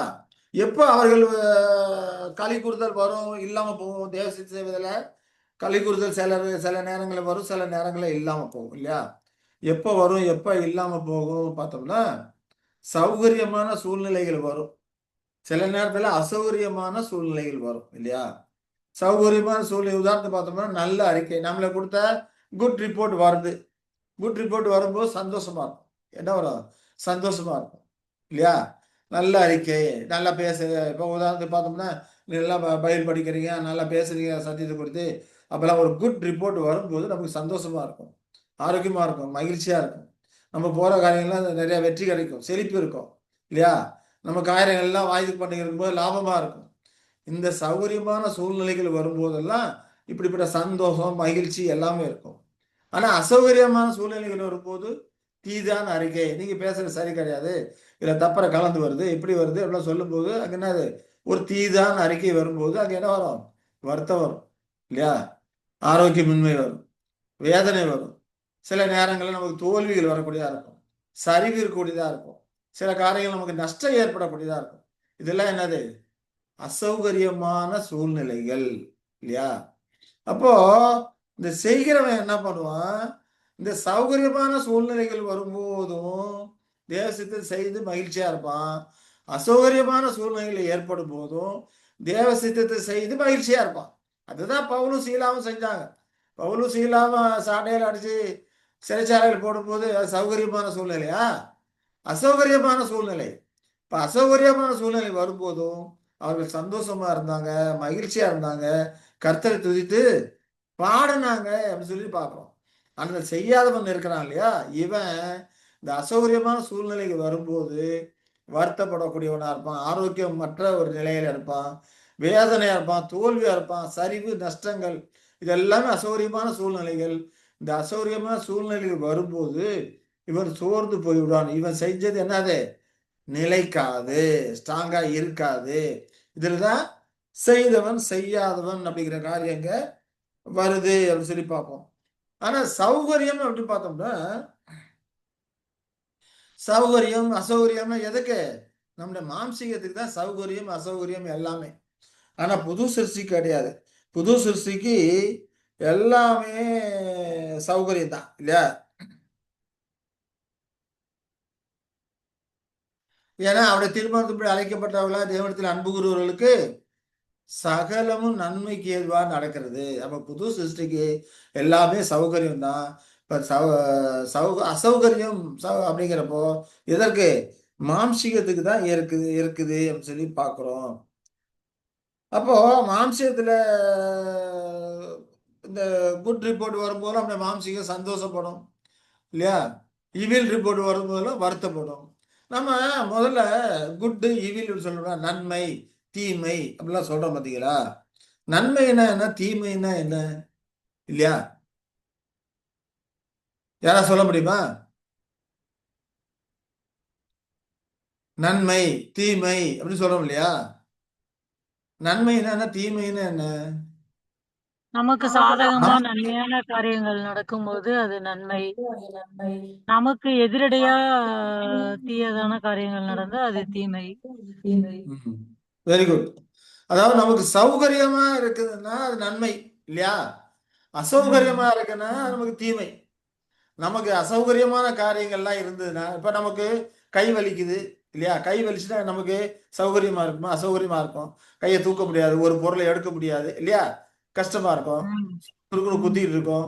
இது என்னது? அசௌகரியம். இப்ப நமக்கு வரக்கூடிய அசௌகரியம் எல்லாமே தீமையான காரியமா இருக்குது இல்லையா? சௌகரியமான காரியங்கள் எல்லாமே நன்மையான காரியமா இருக்குது. அதுலதான் மகிழ்ச்சி, வெற்றி, செழிப்பு, லாபம் இதெல்லாமா இருக்கு இல்லையா? அப்ப கர்த்தரோட பிள்ளைகள் இந்த செய்கிறவன் சௌகரியமான காரியங்கள் நன்மையான காரியங்கள் இருக்கும் போதும் அவன் செய்வான். அசௌகரியமான சூழ்நிலைகள் இருக்கும்போது அசௌகரியங்கள் ஏற்படும் போதும் அவன் செய்யக்கூடியவனா இருப்பான். ஏன்னா இவனுக்கு தேவ சித்தத்தை செய்வதில் ஒரு மகிழ்ச்சி இருக்குது இல்லையா? ஆனா இவனுக்கு தேவ சித்தத்தை செய்யறதுல மகிழ்ச்சி இல்லை. இப்படி மகிழ்ச்சி இல்லாததுனால இவன் செய்யாதவனா இருக்கிறான். மகிழ்ச்சியா இருக்கிறதுனால இவன் செய்யக்கூடியவனா இருக்கிறான் அப்படிங்கிறத நாம புரிந்து கொள்கிறோம். இப்ப மாம்சத்துக்கு அசௌகரியம் வரும்போது புத்தி இல்லாத அந்த மனிதனுக்கு வேலையில குறைவு ஏற்படும். நமக்கு வீட்டு வேலைகள் பண்றோம், சில வேலைகள் செய்யறோம். அசௌகரியம் இருந்ததுன்னா நம்ம வேலையோட வேகம் இருக்குமா? அப்படியே இருக்காது, குறைஞ்சு போகும் இல்லைங்களா? அதே போல புத்தியுள்ள மனிதனுக்கு இது குறையாது. அவன் கர்த்தருக்குன்னு தன்னை ஒப்பு கொடுத்தவனா இருக்கிறான். ஆகையினால பவுலப்பா சொல்லும்போது எந்த சூழ்நிலையும் மனரம்யமா இருக்க நான் கற்றுக்கொண்டேன் அப்படிங்கிறாரு இல்லையா? வாழ்ந்திருக்கும் எனக்கு தெரியும், தாழ்ந்திருக்கும் எனக்கு தெரியும். அப்படின்னா என்ன அர்த்தம்? சௌகமான சூழ்நிலையில வாழ்ந்திருக்கும் சந்தோஷமா இருக்கும் தெரியும், தாழ்ந்திருக்கக்கூடிய காரியங்களையும் சந்தோஷமா இருக்க தெரியும். எந்த சூழ்நிலையிலும் மனரம்யமா இருக்க கற்றுக்கொண்டேன் அப்படிங்கிறாரு. அதுதான் செய்தவன். இன்னொருத்தன் அப்படி இருக்க மாட்டான், அவன் செய்யாதவனா இருக்கிறான் இல்லையா? அப்போ நம்மகிட்ட கேள்வி என்ன? அசௌகரியமான சூழ்நிலைகள் வரும்போது நாம தேவ சித்தத்தை செய்கிறோமா இல்லையா? ஆரோக்கியமற்ற சூழ்நிலைகள் இருக்கும்போது நம்ம தேவ சித்தத்தை செய்கிறோமா அப்படிங்கிறதெல்லாம் வித்தியாசம் இருக்கு. செய்கிறவன் செய்யாதவன். ஆரோக்கியமில்லாத மற்ற சூழ்நிலையும் கூட செய்கிறவன் தேவ சித்தத்தை செய்து கொண்டே இருப்பான். ஆனா இவன் தேவ சித்தத்தை ஆரோக்கியம் இல்லாத சூழ்நிலையை செய்ய மாட்டான். இந்த பற்றிய சூழ்நிலையில் இருக்கும்போது மட்டும்தான் செய்வான். இப்ப இந்த காரியங்களை செய்தவன் செய்யாதவன் அப்படிங்கிற ஒரு காரியம் இருக்கும். காரியங்கள் வாய்க்குது, வெற்றிகரமா இருக்கு, லாபகரமா இருக்குன்னா இவன் இந்த செய்யாதவன் செய்வான்.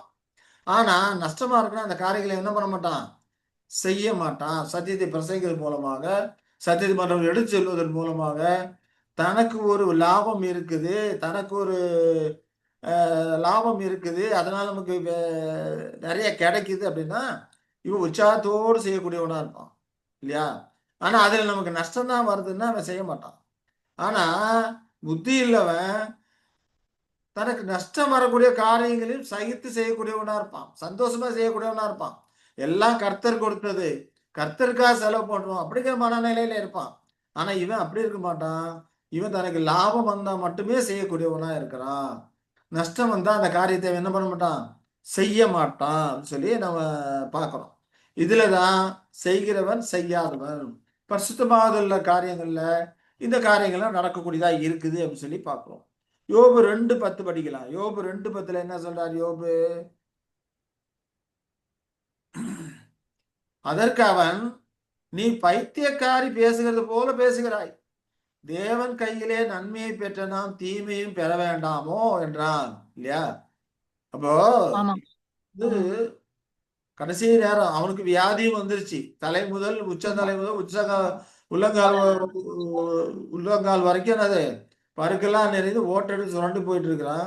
ஆனா அவன் சாம்பல். மனைவி என்ன சொல்றாங்க, தேவனை தூசித்து ஜீவனை விடும், செத்துப்போ அப்படிங்கிறாங்க. ஆனா ம். அவர் என்ன அதுக்கு பதில் சொல்றாரு, தேவன் கையிலே நன்மையை பெற்ற ஆ. நாம் தீமை பண்ண வேண்டாமோ. ஐயோ, அவனுக்கு இவ்வளவு தெரியும். காலம் நன்மையான காரியங்களை ஆசீர்வாதமான காரியங்கள் எல்லாம் கொடுத்து கொண்டிருக்கும் போது சந்தோஷப்பட்டோமே, தீமையான காரியங்கள் வரும்போது நாம் அதை ஏற்றுக்கொள்ள வேண்டாமா அப்படிங்கிற ஆமா. மாதிரி அங்க சொல்றாரு. இல்லையா? ஞானமான நிதானமான பேச்சா இருக்கும்.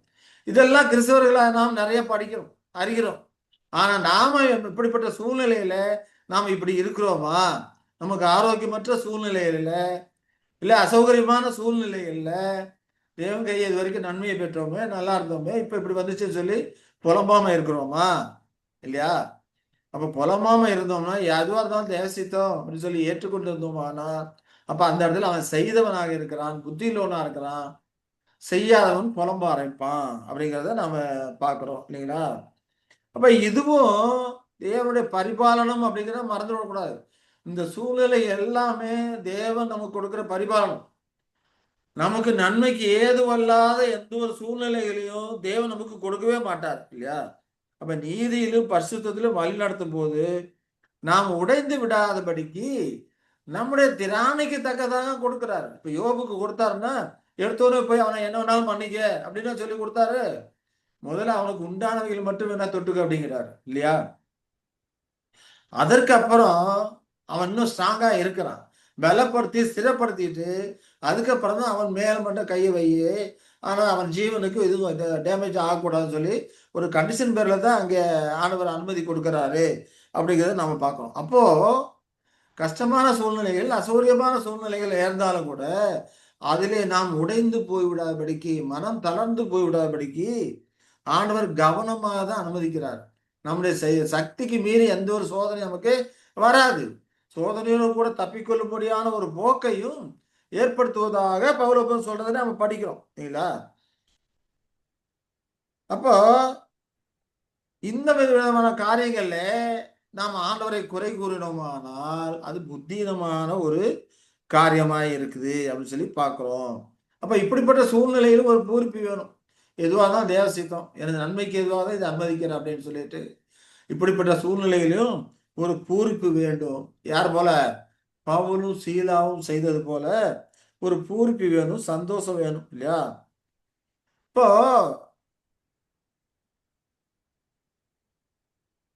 தேவன் மனிதனுக்கு ஒரு சுயாதீனத்தை கொடுத்திருக்கிறார். அந்த சுயாதீனத்தின்படி அவன் இந்த காரியங்கள்லாம் செய்வானானால் அவனுக்கு நிச்சயமா ஆசீர்வாதமா, முடிவிலே ஆசீர்வாதமா தான் அது முடியக்கூடியதா இருக்கும். ஆனா சாத்தான் மனிதனுடைய சுயாதீனத்தை அடிமைப்படுத்த விரும்பக்கூடியவனா இருக்கிறான். இப்ப சாத்தான் சொல்றது சுயாதீனம் வெற்றி பெறாது, மக்களை அடிமையா தான் வைக்கணும், நம்ம சொல்றது மட்டும் கேட்டா போதும், அப்படி அடிமையா தான் வைக்கணுங்கிறது தான் சாத்தானுடைய காரியமா இருக்குது.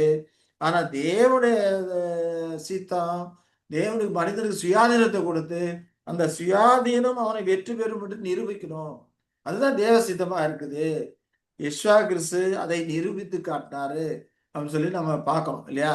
யெஷுவா கிறிஸ்து மனுஷனா தன்னை தான் பலி கொடுத்த எல்லாமே வா வாலண்டரியா வந்ததுதான். யாரையும் அவரை போர்ஸ் பண்ணல. தேவன் நீ போய் இதை செய்யி அப்படிலாம் போர்ஸ் பண்ணிலாம் அனுப்பல, அப்படிலாம் சொல்லல. தேவன் மேல் கொண்ட அன்பினால இதோ நான் போகிறேன் அப்படிங்கிறாரு.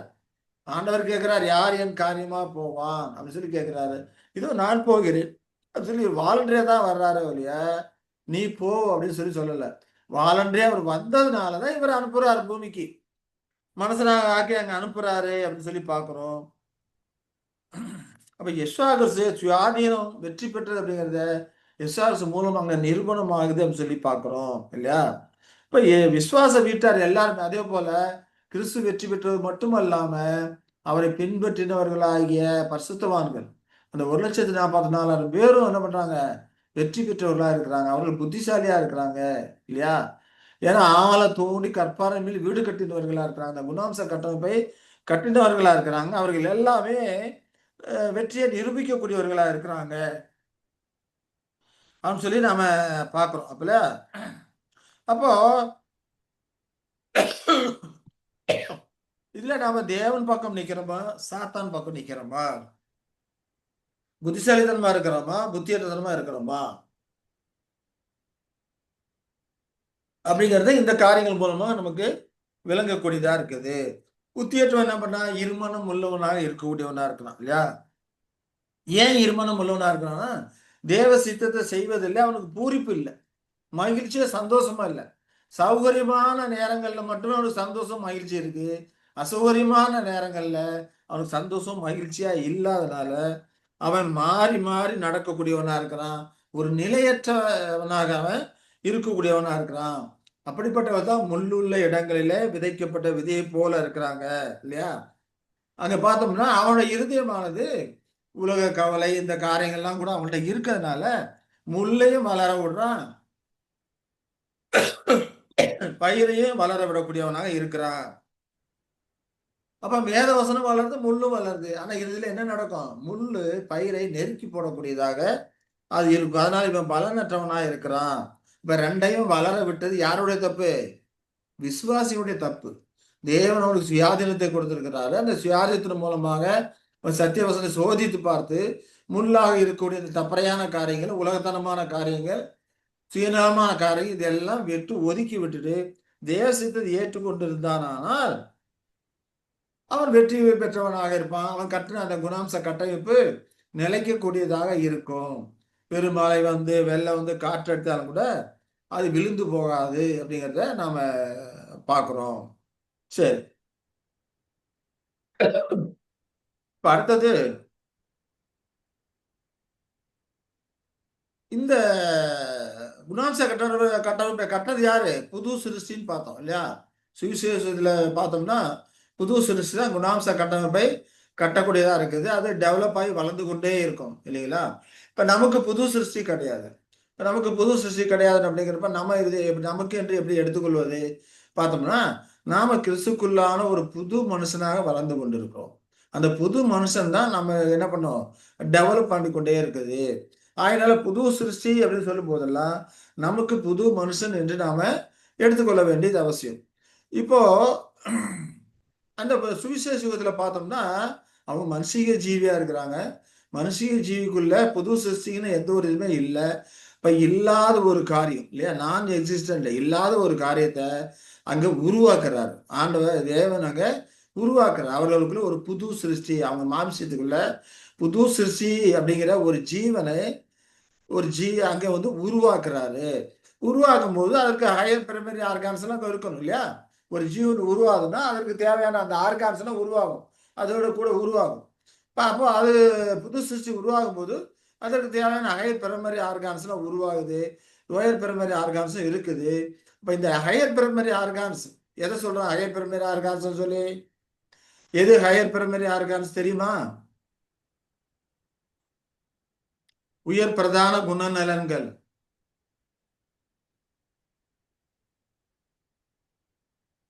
தெரியலையா? அன்பு, சமாதானம், நீடிய பொறுமை, சகிப்புத்தன்மை, சாந்தம், இச்சையடக்கம், விசுவாசம், இதெல்லாம் வரும். பேதுரு சொல்றாருல்ல, அதுதான் 8 சொல்றாரு இல்லையா?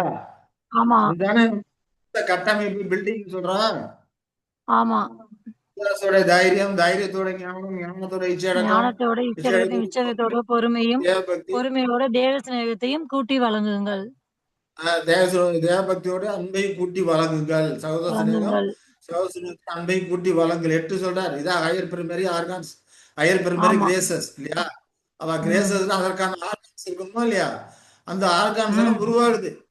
ஆஹ் புது ம் சிருஷ்டியில அந்த ஆர்கான்ஸ் எல்லாம் உருவாக்குறாரு. அந்த ஆ ஆர்கான்ஸை ஸ்ட்ரென்தன் பண்ணணும். உருவாக்குற மட்டும் போதுமா? அது பலப்படணும் ஸ்ட்ரென்தன் இல்லையா? ஸ்ட்ராங் பண்ணணும். ஆமா. ஸ்ட்ரென்தன் பண்ணணும். அப்ப ஸ்ட்ரென்தன் பண்ணும்போது ம் இந்த ஹையர் பிரைமரி ஆர்கான்ஸ் என்ன பண்ணுது? லோயர் பிரைமரி ஆர்கான்ஸை கட்டுப்படுத்தும். கண்ட்ரோல். இதை ஏற்கனவே படிச்சிருக்கிறோம் ஆ இந்த சாப்டர்ல. ஆ ஆமா ஆமா ஹையர் படிச்சோம். இப்ப இந்த இதுல படிக்கும் போது விசுவாச குணாம்ச கட்டமைப்பு. சரியா? வீடு வீடு கட்டுறோம் இல்லையா? ஸ்ட்ரென்தனை விசுவாச சொல்றாங்க. குணாம்ச ம் வீடு. அதற்கு அஸ்திவாரமா இருக்கிறது விசுவாசம். அந்த விசுவாசம் கிறிஸ்துவை பற்றிய சத்தியம். இப்ப அதான் படிச்சோம். அதனாலதான் இங்க ம் ஹையர் பிரைமரி ஆர்கான்ஸ் அங்க உருவாகுது. அது ஸ்ட்ரென்தன் ஆகுது. லோயர் பிரைமரி ஆர்கான்ஸ் அது கண்ட்ரோல் பண்ணுது, கட்டுப்படுத்துது இல்லையா? கட்டுப்படுத்துறது மட்டும் இல்லாம பேலன்சிங் பண்ணணும். ஹையர் பிரைமரி ஆர்கான்ஸை வந்து இந்த கட்டுப்படுத்துற காரியங்களை பேலன்சிங் பண்ணணும். லோயர் பிரைமரி ஆர்கான்ஸ்னா ரெண்டு விதமா பார்த்தோம் இல்லையா? சுயநலமான லோயர் பிரைமரி ஆர்கான்ஸ், சோசியல் சம்பந்தமான லோயர் பிரைமரி ஆர்கான்ஸ் பார்த்தோம் இல்லையா? அப்ப அந்த ரெண்டு விதமான காரியங்களையே இது என்ன பண்ணணும்? கட்டுப்படுத்தணும். அதே சமயத்துல பேலன்ஸ் பண்ணணும். பேலன்ஸ் பண்ணணும் அப்படின்னாக்க என்னன்னா,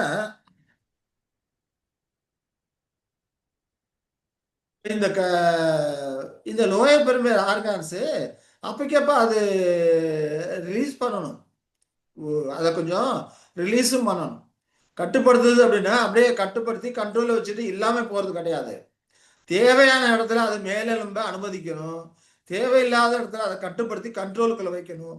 அதுதான் பேலன்சிங் பண்ணக்கூடிய ஒரு காரியமா இருக்குது அப்படின்னு சொல்லி பார்க்குறோம் இல்லையா?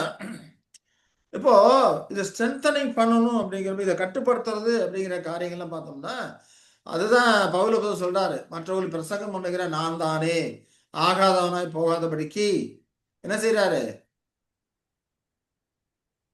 இந்த வசனத்தை முடிவு பார்ப்போம். மற்றவர்கள் பிரசங்கம் பண்ணுகிற நான் தானே ஆகாதவனாய் போகாதபடிக்கு என் சரீரத்தை ஒடுக்கி கீழ்ப்படுத்துகிறேன் சொல்றாரா இல்லையா? ஆமா.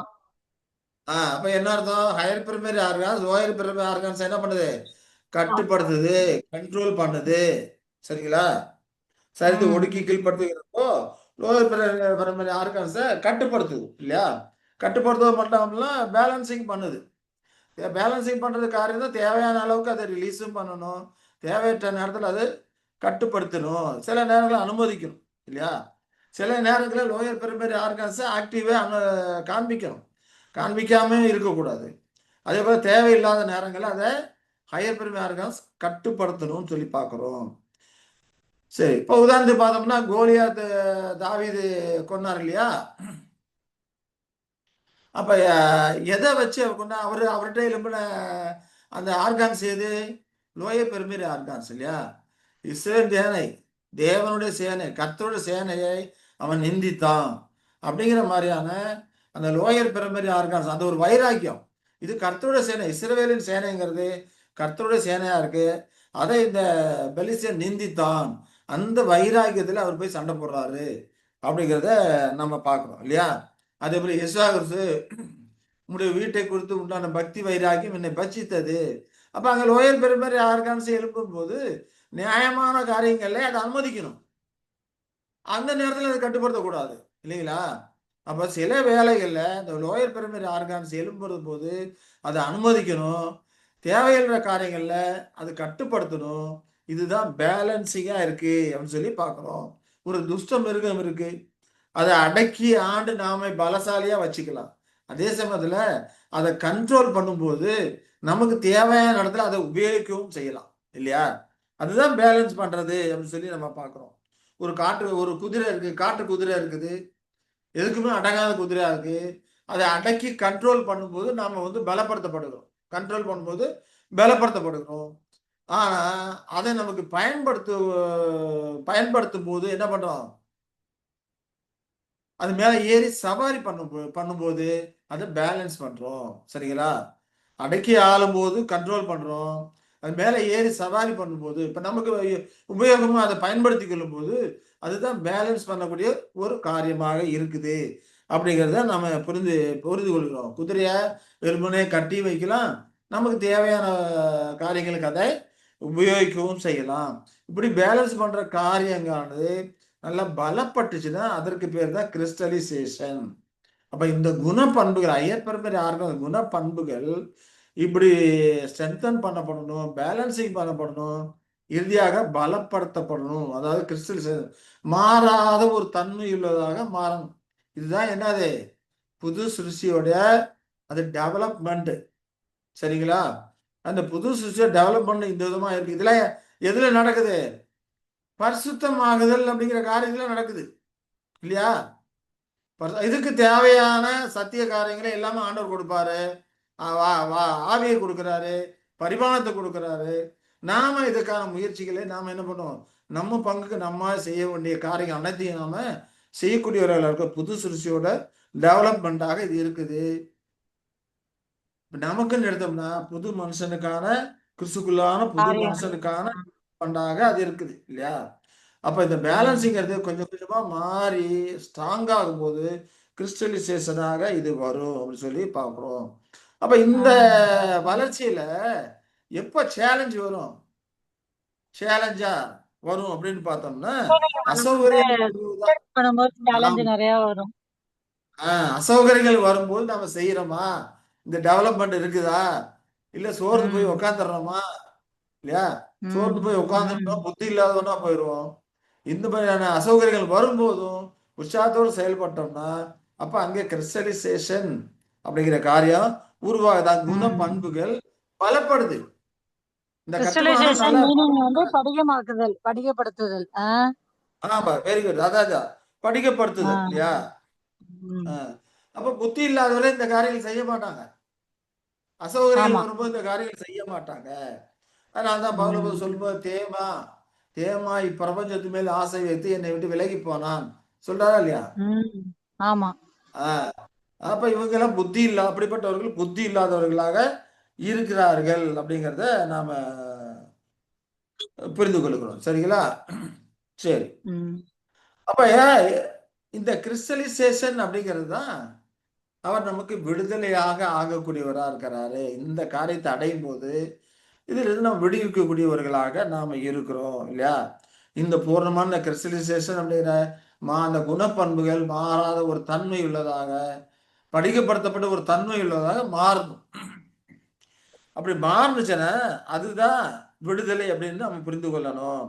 அப்ப சுயநலமும் உலகத்தனமும் இவர்களை ஆதிக்கம் பண்ணாது இல்லையா? இந்த டெவலப்மெண்ட் ஆகிற இந்த புதுசு சுயநலம் உலகத்தனம்லாம் இவர்களை ஆதிக்கம் செய்யாது அப்படின்னு சொல்லி பார்க்கணும்.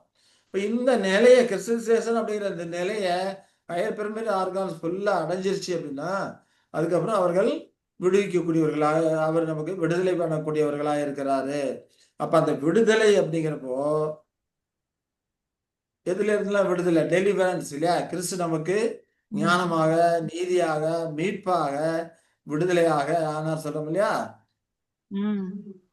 ஞானமாக, நீதியாக, பரிசுத்தமாக, மீட்பாக அப்படிங்கிறாரு. மீட்பு அப்படிங்கிறப்போ டெலிவரன்ஸ் இல்லையா? விடுதலை. விடுதலை அப்படிங்கிறப்ப ரெண்டு விதமா இருக்கு. இந்த வாழ்க்கையிலையும் நமக்கு சில காரியங்களை விடுவிக்கிறாரு. உண்மைக்குரிய இந்த வாழ்க்கையிலும் வாழ்க்கையில மறுமைக்குரிய வாழ்க்கையிலும். மறுமைக்குரிய வாழ்க்கையிலும் விடுவிக்கக்கூடியவரா இருக்கிறாரு. அப்ப இன்மையில எதுல எதுல விடுவிக்கிறாரு இந்த லைஃப்ல பார்த்தோம்னா சுயநலம், உலகத்தனம், சுயநலம், சாத்தான் உலகம், சாத்தான். இவைகளிலிருந்து அவர் நம்மை விடுவிக்கிறாரு. எப்படி விடுவிக்கிறாரு?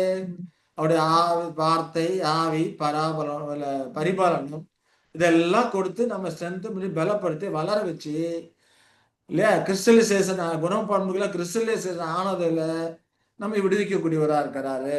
இந்த காலகட்டத்தில் சாத்தான் நம்மளுடைய பலனுக்கு மிஞ்சி சோதிக்காதபடிக்கு பலனுக்கு மிஞ்சி நம்மை நெருக்காதபடிக்கு அவர் நம்மளை இதுல இருந்து விடுவிக்கக்கூடியவரா இருக்கிறாரு. இனி கூடிய வாழ்க்கையில மரணத்திலிருந்தும் விடுவிக்கக்கூடியவராக அவர் இருக்கிறாரு அப்படின்னு சொல்லி நாம பார்க்கிறோம் இல்லையா? இப்ப ஆண்டவரை இசாக்கு கூட சொல்றாரு, உலகத்துல சாத்தான் வரும்போது பிரபஞ்சத்தின் அதிபதி வருகிறான், அவனுக்கு என்ன இடத்துல ஒன்றும் இல்லை. ஏன்னா அங்க குணப்பண்புகள் படிக்கப்படுத்தாச்சு, ஸ்ட்ரென்தன் ஆயிடுச்சு. இனி அவனுக்கு வேலை செய்யறதுக்கு ஒண்ணுமே கிடையாது. அவன் எங்க வர அவனுக்கு என்ன இடத்துல ஒன்றும் இல்லை, அங்க அசைக்க முடியாத ஒரு கிறிஸ்டலைசேஷன் ஆயிடுச்சு, ஒன்றும் இல்லை அப்படி அங்க சொல்றதை நாம பாக்குறோம் இல்லையா? இந்த விடுதலை அப்படிங்கிறதுல நம்முடைய வேலை என்ன? இதுல நம்முடைய வேலை எதுவுமே கிடையாது. கிறிஸ்து தான் நம்மை விடுவிக்கக்கூடியவரா இருக்கிறார் இல்லையா? ஞானமாக, ம். நீதியாக, பரிசுத்தமா இருக்கும்போது நம்முடைய வேலை இருக்குது. ஆனா இந்த விடுவிக்கிற ஆமா. காரியங்கள்ல நம்முடைய வேலை எதுவுமே கிடையாது. கிறிஸ்து தான் தேவன் நம்மை பார்த்துக் கொள்வார். ம். விடுவிக்கக்கூடியவரா இருக்கிறாரு. இது சம்பந்தமா யெஷுவா நமக்கு நிறைய ஒத்தாசை அளிக்கிறார். விடுதலை பண்ணுவதற்கு தேவையான நிறைய ஒத்தாசை அனுப்புறாரு. அது மட்டும் இல்ல, நமக்கு ஏற்படக்கூடிய இந்த யுத்தத்துல இல்லையா? இப்ப இதெல்லாம் நடக்குதா சாதாரண நடக்குமா? டெவலப்மெண்ட் ஆகும்போது ஒரு பெரிய யுத்த காலம் ஆகும் இல்லையா? அப்ப கிறிஸ்துக்குள்ள ஒரு வித்தியாசத்தை செய்வதில் பூரிப்பும் மனமகிழ்ச்சி ஏற்படும் போது அங்க மாம்சத்து ஆவிக்கு ஒரு யுத்தம் நடக்கும் இல்லையா? அப்ப அந்த யுத்த காலத்துல எல்லாம் அவர் நம்மை விடுவிக்கக்கூடிய இருக்கிறாரு. இந்த சுயநலம், உலகத்தனம், சாத்தானம் இருந்து நமக்கு ஏற்படக்கூடிய இந்த போராட்டங்கள்ல நமக்குள்ள அந்த போராட்டம் எங்க ஏற்படும்? நம்முடைய மனதில, நம்ம மூளையில ஏற்படக்கூடியதா இருக்குது. அதுல ஏற்படக்கூடிய அந்த போராட்டங்கள்ல இருந்தெல்லாம் அவர் நம்மை விடுவிக்கக்கூடியவராய் இருக்கிறாரு இல்லையா? அப்போ அதற்கு தேவையான ஒத்தாசை எல்லாம் நமக்கு கொடுக்கக்கூடியவரா இருக்கிறாரு. யுத்தத்துல நம்முடைய கேப்டனா இருக்கிறவரு ஆண்டவரா இயேசு கிறிஸ்து. கேப்டன் முன்னாம போறாரு. நாம அவர் பின்னாலேயே போகக்கூடியவன் தான். அவர் என்ன செஞ்சாரோ அதே போலதான் நாம செய்யணும். கிதியோன் 300 பேர்த்த கூட்டு போனாரு இல்லையா? 300 பேர்த்த கூட்டு ம். போயிட்டு அங்க சண்டை போடுறாரு. சண்டை போட்டு ஜெயிக்கிறாரு. 300 பேர் என்ன சொல்றாரு? 300 பேர்த்துக்கிட்டயும் கிதியோன் என்ன நான் என்ன செய்யறேனோ அதே போல நீங்க செய்யுங்க அப்படின்ட்டு செய்யுங்க. ஒரு ஆமா. ம். ஒரு பானை எடுத்துக்கிறாங்க, தீவெட்டி எடுத்துக்கிறாங்க, பூரிகை, வெக்காலம் ஊதுற பூரிகை. அவ்வளவுதான். கத்தி கூட எடுக்கல. இல்லையா? அததான் எடுத்துட்டு போய் வின் பண்ணி வர்றாங்க அப்படின்னு சொல்லி நம்ம பார்க்கிறோம். அப்போ யெசுவா கிறிஸ்து நமக்கு முன்னோடியா இருந்து இந்த காரியங்கள்லாம் வெற்றி வாகை சூடினவரா இருக்கிறாரு. தளபதியா இருக்கிறாரு. நமக்கு மாதிரியை வைத்து போயிருக்கிறாரு. அந்த மாதிரியை அந்த கேப்டன் நமக்கு கொடுத்திருக்கிற அந்த மாதிரியை நாம் பின்பற்றி போனோமானால் நாம் வெற்றி பெறக்கூடியவர்களா இருப்போம், புத்திசாலியா இருப்போம் இல்லையா? ம். அப்ப நமது சித்தம் தேவ சித்தத்திலே நிலைநிறுத்தப்பட்டாயிற்று. கிறிஸ்டலைசேஷன் ஆயிருச்சு. தேவ சித்தத்தை செய்யறதுல நம்ம சித்தம் நிலைநிறுத்தப்பட்டாயிற்று. இப்ப இதுவரைக்கும் நமக்கு எதிர்ப்பு கொடுத்து கொண்டிருந்த இந்த சுயநலம், உலகத்தலம்லாம் இதுவரைக்கும் நமக்கு எதிர்த்து தான் கொடுத்து கொண்டு இருக்கும். ஆனா கிறிஸ்டலைசேஷன் ஆனதுக்கு அப்புறம் நம்ம எதிர்த்து சண்டையிட ஆரம்பிக்கும். தாக்க ஆரம்பிக்கும். அப்படிப்பட்ட நேரங்கள்ல யுத்தம் பண்ணும் எதிரிகளாக அது ஆயி, அது வலியனா வந்து நம்ம தாக்க ஆரம்பிக்கும். அப்படி தாக்கும்போது, இதுவரைக்கும் அது எப்படி இருக்கும்? இதுவரைக்கும் நம்ம இந்த காரியங்கள எதுல ஞானமாக, நீதியாக, பரிசுத்தமா இருக்கக்கூடிய காரியங்கள்லாம், அது நமக்கு எதிர்த்து நின்னு கொண்டே இருக்குதே ஒழிய, தாக்குதல் பண்றது கிடையாது. அதுக்கு நமக்கு ஒத்துழைக்காம இருந்தது இல்லையா? ஒத்துழைக்கல. ஆனா இப்போ நம்ம எதிர்த்து சண்டையிட்டு நம்மை தாக்க ஆரம்பிக்குது. ஏன்னா கிறிஸ்டியனைசேஷன் ஆயிருச்சு. படிக்கப்படுத்தாச்சு இல்லையா? அப்போ தேவ சித்தத்திலே நம்முடைய சித்தம் ஒன்றித்து மூழ்கடிச்சாச்சு, படிக்கப்பட்டதாச்சு. அப்படிங்கிறதுனால இது எடுத்து இப்ப இதுவரைக்கும் போட்டியாளர்களா இருந்தது, நமக்கு என்ன பண்ணும்? யுத்தம் பண்ணி சண்டை பண்ண ஆரம்பிக்குது. இப்ப இந்த காரியங்கள் எங்க நடக்குது? நமது மூளையிலே நடக்கக்கூடிய ஒரு காரியமா இருக்குது. எங்க? மனம், இருதயம், சித்தம். அதுல நடக்கக்கூடிய ஒரு காரியமா இருக்கிறது. நம்முடைய கேப்டன் கிறிஸ்துவா இருக்கிறாரு. ஆண்டவராகிய இயேசு கிறிஸ்து இங்க சத்தியத்தை கொடுக்கிறாரு. ஞானமாக கொடுக்கிறாரு. ரைச்சஸ் நம்மை நீதிமாக்குறாரு.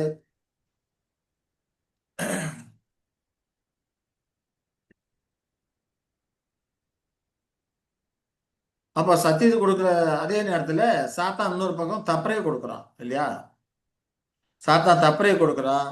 சத்தியத்திலிருந்து நமக்கு நியாயமாக்குறாரு. நாங்க மனசாட்சி பலமா இருக்கு. நம்ம ஏற்கனவே பார்த்தோம் இல்லைங்களா? ஆ மனசாட்சி திடமா இருக்குது. ஆகையினால அது நீதி நல்ல பலமுள்ளதா இருக்குதுன்னு சொல்லி நாம பார்க்கிறோம். அப்போ அங்கே வரும்போது நீதி வரும்போது அங்கே அன்பு, தேவன் பேர்ல ஒரு அன்பு, தேவ சித்தத்தை செய்வதில நம்ம வாஞ்சையோடு ஆரம்பம் செய்யும்போது ஒரு அன்பு அங்கே வரக்கூடியதா இருக்குது. அப்ப நீதி, அன்பு இதெல்லாம் பலப்பட்டதா இருக்குது. இப்ப நீதி, அன்பெல்லாம் வரும்போது ராஜ்ய சிந்தையை ஆண்டவர் நமக்கு கொடுக்கிறார். இந்த அன்பும் ராஜ்ய சிந்தையும் சேர்ந்து நமக்கு நம்மை ஒரு பலப்படுத்தக்கூடிய ஒரு காரியமா இருக்குது. தேவன் மேல் கொண்ட அன்பு.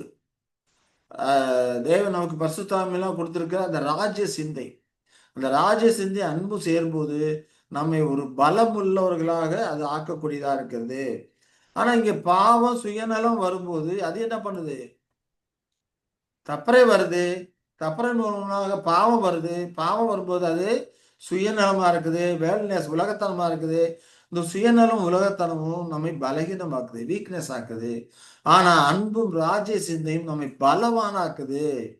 அங்குதான் செய்தவன் செய்யாதவன். இது பலமுள்ள ஆக்கிறதுனால இவன் கட்ட வீடு இடிஞ்சு போகல. பலவீனமா இருக்கிறதுனால இந்த வீடு இடிஞ்சு போகுது இல்லையா? இப்போ அன்பும் ராஜ்ய சிந்தையும் தேவ வல்லமையாக நம்ம இடத்துல செயல்படக்கூடியதாக அங்கு இருக்கிறது. நம்முடைய சுயாதீனம் அங்க நிலைநிறுத்தப்படுகிறது. சுயாதீனம் எந்த விதமாக நிலைநிறுத்தப்படுகிறது? உபத்திரவத்தின் மூலமாக தான் சுயாதீனம் அங்க நிலைநிறுத்தப்படக்கூடியதாக அங்க இருக்குது. அப்பதானே அது படிக்கப்படுத்துது. உபத்திரம் வந்தாலும் கர்த்தர் பிரியமா நடப்பேன்னு சொல்லிட்டு அதை செய்யும் போது தேவன் மேல் கொண்ட அன்பு நிலைநிறுத்தப்படுகிறது, சுயாதீனம் நிலைநிறுத்தப்படுகிறது. ராஜ சிந்தையும் அன்பும் சேர்ந்து வல்லமையா நம்மிடத்துல செயல்படக்கூடியதாக இருக்கிறது அப்படின்னு சொல்லி பார்க்கிறோம். சரி, அப்பதான் இப்படிப்பட்டவர்கள்லாம் என்ன யோசிக்கிறாங்க? நாம் தேவனை நேசிப்பது, அன்பு கூறுவது இவ்வுலக ஆசீர்வாதத்திற்காக மட்டுமல்ல, இவ்வுலக ஆசீர்வாதத்துக்காக மட்டுமே கிடையாது. கிடையாது. தற்கால ஆசீர்வாதத்துக்காக நம்ம தேவனத்தில் அன்பு கொள்ளல.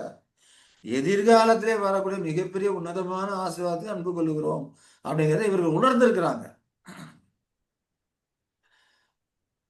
பவுல் கூட சொல்றாரு, இவ்வுலக ஆசீர்வாதத்துக்கு மட்டுமே தேவனை சார்ந்திருப்போமானால் மற்றவர்களுக்கு நம்ம எப்படிப்பட்டவர்களா இருக்கோம்? பரிதவிக்கக்கூடியவர்களா இருக்கணும் அப்படிங்கிறார் இல்லையா? அப்போ இந்த உலகமான ஆசீர்வாதங்கள் மேன்மையான காரியங்கள் அல்ல. ராஜ்யத்துல வரக்கூடிய அந்த ஆசீர்வாதங்கள் தான் நித்தியமான உண்மையான ஆசீர்வாதங்களுமா இருக்கிறது. அந்த ஆசீர்வாதங்களை தேடி போகும்போது இந்த பூமியில இந்த உலகத்தில் நமக்கு தேவையான காரியங்களை ஆண்டவர் கொடுக்க சித்தமுள்ளவரா இருக்கிறாரு. அதனாலதான் ஆண்டவர் சொல்லும்போது, நீ அதை குறித்து கவலைப்படுறது என்ன? நாளை தினத்தை குறித்து கவலைப்படாத. அடைக்கலாம குருவிகள் சேர்த்து வைக்கிறது இல்ல, தேடுறது இல்ல. அவைகளுக்கும் உங்கள் பிதா பிழை போட்டுக்கிறாரு இல்லையா? காகங்களை பாருங்க, காட்டு புஷ்பங்களை பாருங்க, உழைக்கிறது இல்ல. ஆனா அவங்களுக்கும் பிதா உடுத்து வைக்கிறாரு. இப்போ உங்களுக்கு உடுத்து வைப்பது அதிக நிச்சயம் அல்லவா?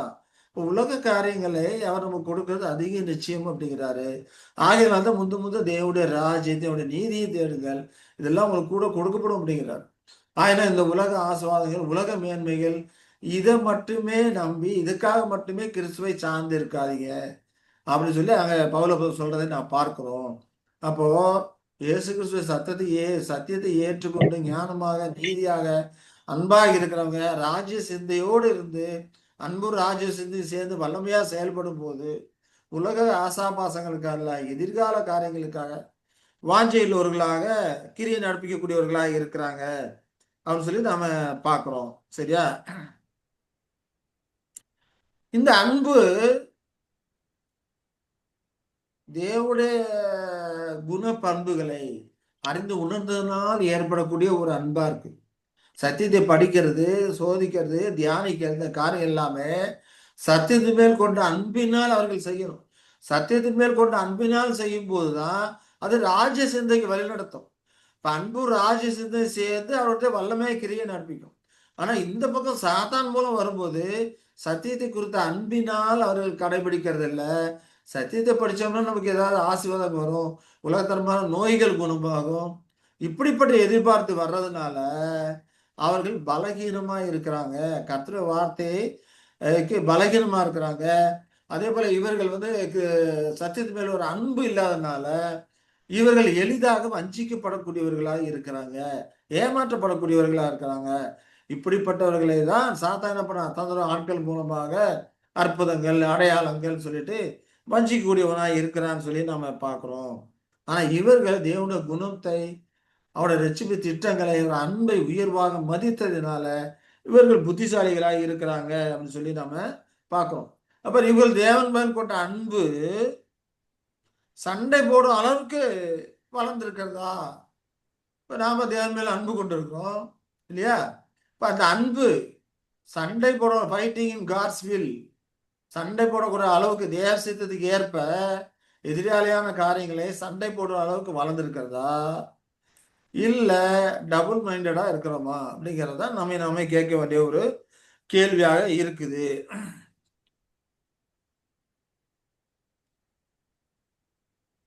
சரி, இங்க வச்சிருக்கோம். அது மாத்தி மாத்தி வைக்க வேண்டியதா இருக்கு படத்தை மறைக்கிறதுனால.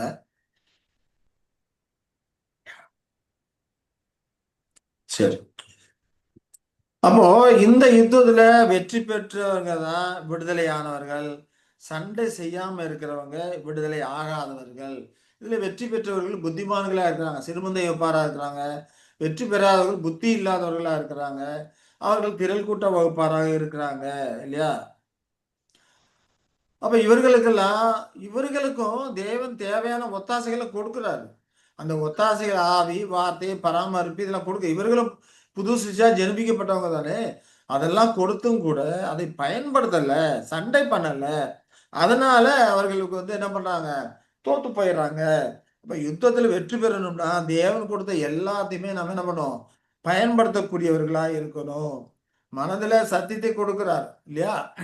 இப்ப இந்த சண்டை எங்க நடக்குது? மனம், இருதயம், சித்தம் இவைகளிலே நடக்கக்கூடியதா இருக்குது.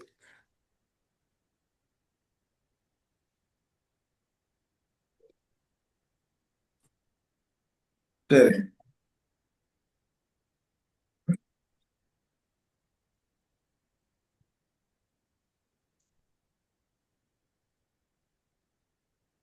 மனதுல சத்தியத்தை கொடுக்கிறாரு, இல்லையா? இருதயத்துல நீதி, அன்பு இவைகளை கொடுக்கிறார். இருதயம் மனம் அப்படின்னா எண்ணங்கள், சிந்தனைகள், அப்படிப்பட்ட மனதில் கூடிய நடைபெற காரியமா இருக்கு. இருதயம் அப்படிங்கிறப்போ பாச பற்று உணர்வுகள், இல்லையா? அதெல்லாம் நம்ம இருதயம் என்று அங்க நம்ம சொல்லுகிறோம். அதே போல சித்தத்துல ஒரு பலத்தை கொடுக்கிறார். பலமா செய்யும்படிக்கான ஒரு ஸ்ட்ரென்த்தை கொடுக்கிறார். எல்லாமே ஆண்டவர் கொடுக்கக்கூடிய ஒரு காரியமா இருக்கிறது. அதாவது சரீரத்துல நாம ஒரு காரியம் செஞ்சுட்டு அதை செய்யறதுக்கான பலம் கொடுக்கலன்னா அதை செய்ய முடியாது. அப்ப அதனாலதான் எஸ்ஆர் சொல்லும்போது என்னால் அன்றே உங்களால் ஒன்றும் செய்யக்கூடாது அப்படிங்கிறாரு. எஸ்ஆருக்கு தேவையான தன்னுடைய வார்த்தை, ஆவி, பரிபாலனம் இது எல்லாமே கொடுக்கிறாரு. இப்ப ஆவி கொடுக்கும்போது சத்தியத்தை புரிந்து கொள்வதற்காக மட்டுமல்ல, அதற்கு கீழ்ப்படிவதற்கு தேவையான பலமையும் கொடுக்கிறாரு. சூழ்நிலையிலும் கொடுத்து நம்மை பராமரிக்கிறாரு அப்படிங்கிறத புரிந்து கொள்கிறோம். அப்ப இதயத்துல நீதி, அன்பு இருக்குது. சித்தத்துல பலத்தை கொடுக்கிறாரு. அதே போல சத்தியம் கொடுக்கும்போது அது ஞானமாக இருக்கிறது, இல்லையா? ஞானம் அப்படிங்கிறப்ப நாலேஜ், அறிவு சம்பந்தமான ஒரு காரியமா இருக்குது. அறிவு வரும்போது அங்க தைரியமும் இருக்குது. அதே போல இதயத்துல நீதி, அன்பு வரும்போது ஒருமித்து இருக்குது. நீதியும் அன்பும் இரண்டும் ஒருமித்து இருக்கக்கூடிய இருக்குது. இருமனம் கூடாது. இருமனம் இல்லாம நீதி, அன்பும் ஒருமித்து இருக்கக்கூடியதாக இருக்குது. இதெல்லாம் ஆண்டவர் நமக்கு கொடுக்கக்கூடிய ஒரு காரியமா இருக்குது. அதே போல சித்தம் இது திரும்பி திரும்ப வந்துகிட்டே இருக்கு. சரி, பலமா இருக்கு. சித்தம் பலமா இருக்குன்னு என்ன அர்த்தம்? விடாமுயற்சி, தொடர்ந்து முயற்சி பண்ணி கொண்டே இருக்கும். ஒரு காரியத்துல நமக்கு சரியா வெற்றி கிடைக்கல அப்படின்னா மறுபடியும் மறுபடியும் முயற்சி செய்து கொண்டே இருக்கும். எப்படி? நீதிமான் 7 தரம் விழுந்தாலும் எழுந்திருப்பான் சொல்லப்பட்டிருக்கு, இல்லைங்களா? அப்ப நீதிமான் 7 தரம் ஒருவருடைய தன்னுடைய முயற்சியில் தோல்வியுற்றாலும் கூட மறுபடியும் எழுந்து விடாமுயற்சி செய்யக்கூடியவனா இருப்பான். அந்த சித்தம், அந்த அதுக்கு சித்தம் பலமா இருக்கும். சித்தம் அப்படிங்கிறப்ப அவனோட விருப்பம் பலமா இருந்ததுன்னா மறுபடியும் மறுபடியும் அதை முயற்சி செய்யக்கூடியவனா இருப்பான். அப்ப இதெல்லாம் வச்சு நம்ம என்ன பண்ணணும்? சண்டை போடணும். இதெல்லாம் ஆண்டவர் நமக்கு கொடுக்குறாரு. அதை வச்சு சண்டை போடணும். சண்டை போடணும். எப்படி சண்டை போடணும்? தளபதியின் கட்டளைக்கு இணங்க சண்டை போடணும். நம்முடைய தளபதியா இருக்கிற ஆண்டவரா இஸ்வாஸ் இருக்கிறாரு. அவர் நமக்கு என்ன கட்டளை இடுகிறாரோ அதற்கு இணங்க சண்டை போடணும். அவர் சொல்லாத காரியங்கள் நம்ம செய்யக்கூடாது. அநேகர் சொல்லாத காரியங்களை தான் செஞ்சு கொண்டு இருக்கிறாங்க. அதனாலதான் அவர்களுக்கு வெற்றி கிடைக்கிறது இல்லை. ஒரு கேப்டன் இருக்கிறாரு, பின்னால சோல்ஜர்ஸ் போறாங்கன்னா தளபதியை உற்று நோக்கி கொண்டே இருக்கும். அந்த தளபதி என்ன சொல்றாரோ அவளை ஒவ்வொரு கை அசைவும் மற்றவர்களுக்கு தகவல் கொடுக்கக்கூடியதா இருக்கும். அதை பார்த்து தளபதி கட்டளைக்கு இணங்க அவர்கள் சண்டை செய்யக்கூடியவர்களா இருக்கணும் அப்படிங்கிறத நாம புரிந்து கொள்கிறோம். அது மட்டும் இல்லாம இப்படி சண்டை பண்ணும்போது சுயமும் உலகமும் நமக்கு அசௌகரியத்தை கொடுத்து கொண்டு இருக்கும் இல்லையா? எப்பவுமே பார்க்கும்போது நாம இருக்கிறது இந்த பாலான உலகத்துல தான் இருக்கோம். அப்ப இந்த சுயம் அந்த உலகமும் நமக்கு அசௌகரியத்தை கொடுத்து கொண்டே தான் இருக்கும். இப்படி சண்டை போட்டு நம்ம வாழ்க்கையை ஓட்டி கொண்டு இருக்கும்போது அந்த வாழ்க்கை ஒரு துறவி வாழ்க்கை போல தான் இருக்கும். ஆர்மியில இருக்கிறவங்களாம் எப்படி இருப்பாங்க? குடும்ப குட்டியோடயா இருப்பாங்க, சந்தோஷமா மகிழ்ச்சியா இல்லையா? அப்படி இல்லை. ஒரு துறவி வாழ்க்கை தான் ஆர்மியில இருக்கிறவங்களாம் இருப்பாங்க இல்லையா? குடும்பம் ஒரு பக்கம் இருக்கும், இவங்க ஒரு பக்கம் இருப்பாங்க. அப்போ ஒரு துறவி வாழ்க்கை போல தான் இருக்கும். காலையில ஏந்திருப்பாங்க, ப்ரஷ் பண்ணுவாங்க, மற்ற வேலையை பார்ப்பாங்க, உடனே எக்ஸசைஸ் பண்ணுவாங்க, சாப்பிடுவாங்க, மறுபடியும் போய் ட்ரைனிங் எடுப்பாங்க, சாப்பிடுவாங்க, மறுபடியும் போய் ட்ரைனிங் எடுப்பாங்க, சாப்பிடுவாங்க, நைட் ஆயிரும் தூங்குவாங்க. இதே தான் அவங்களுடைய காலை ட்ரைனிங் எடுத்துக்கிட்டே இருப்பாங்க.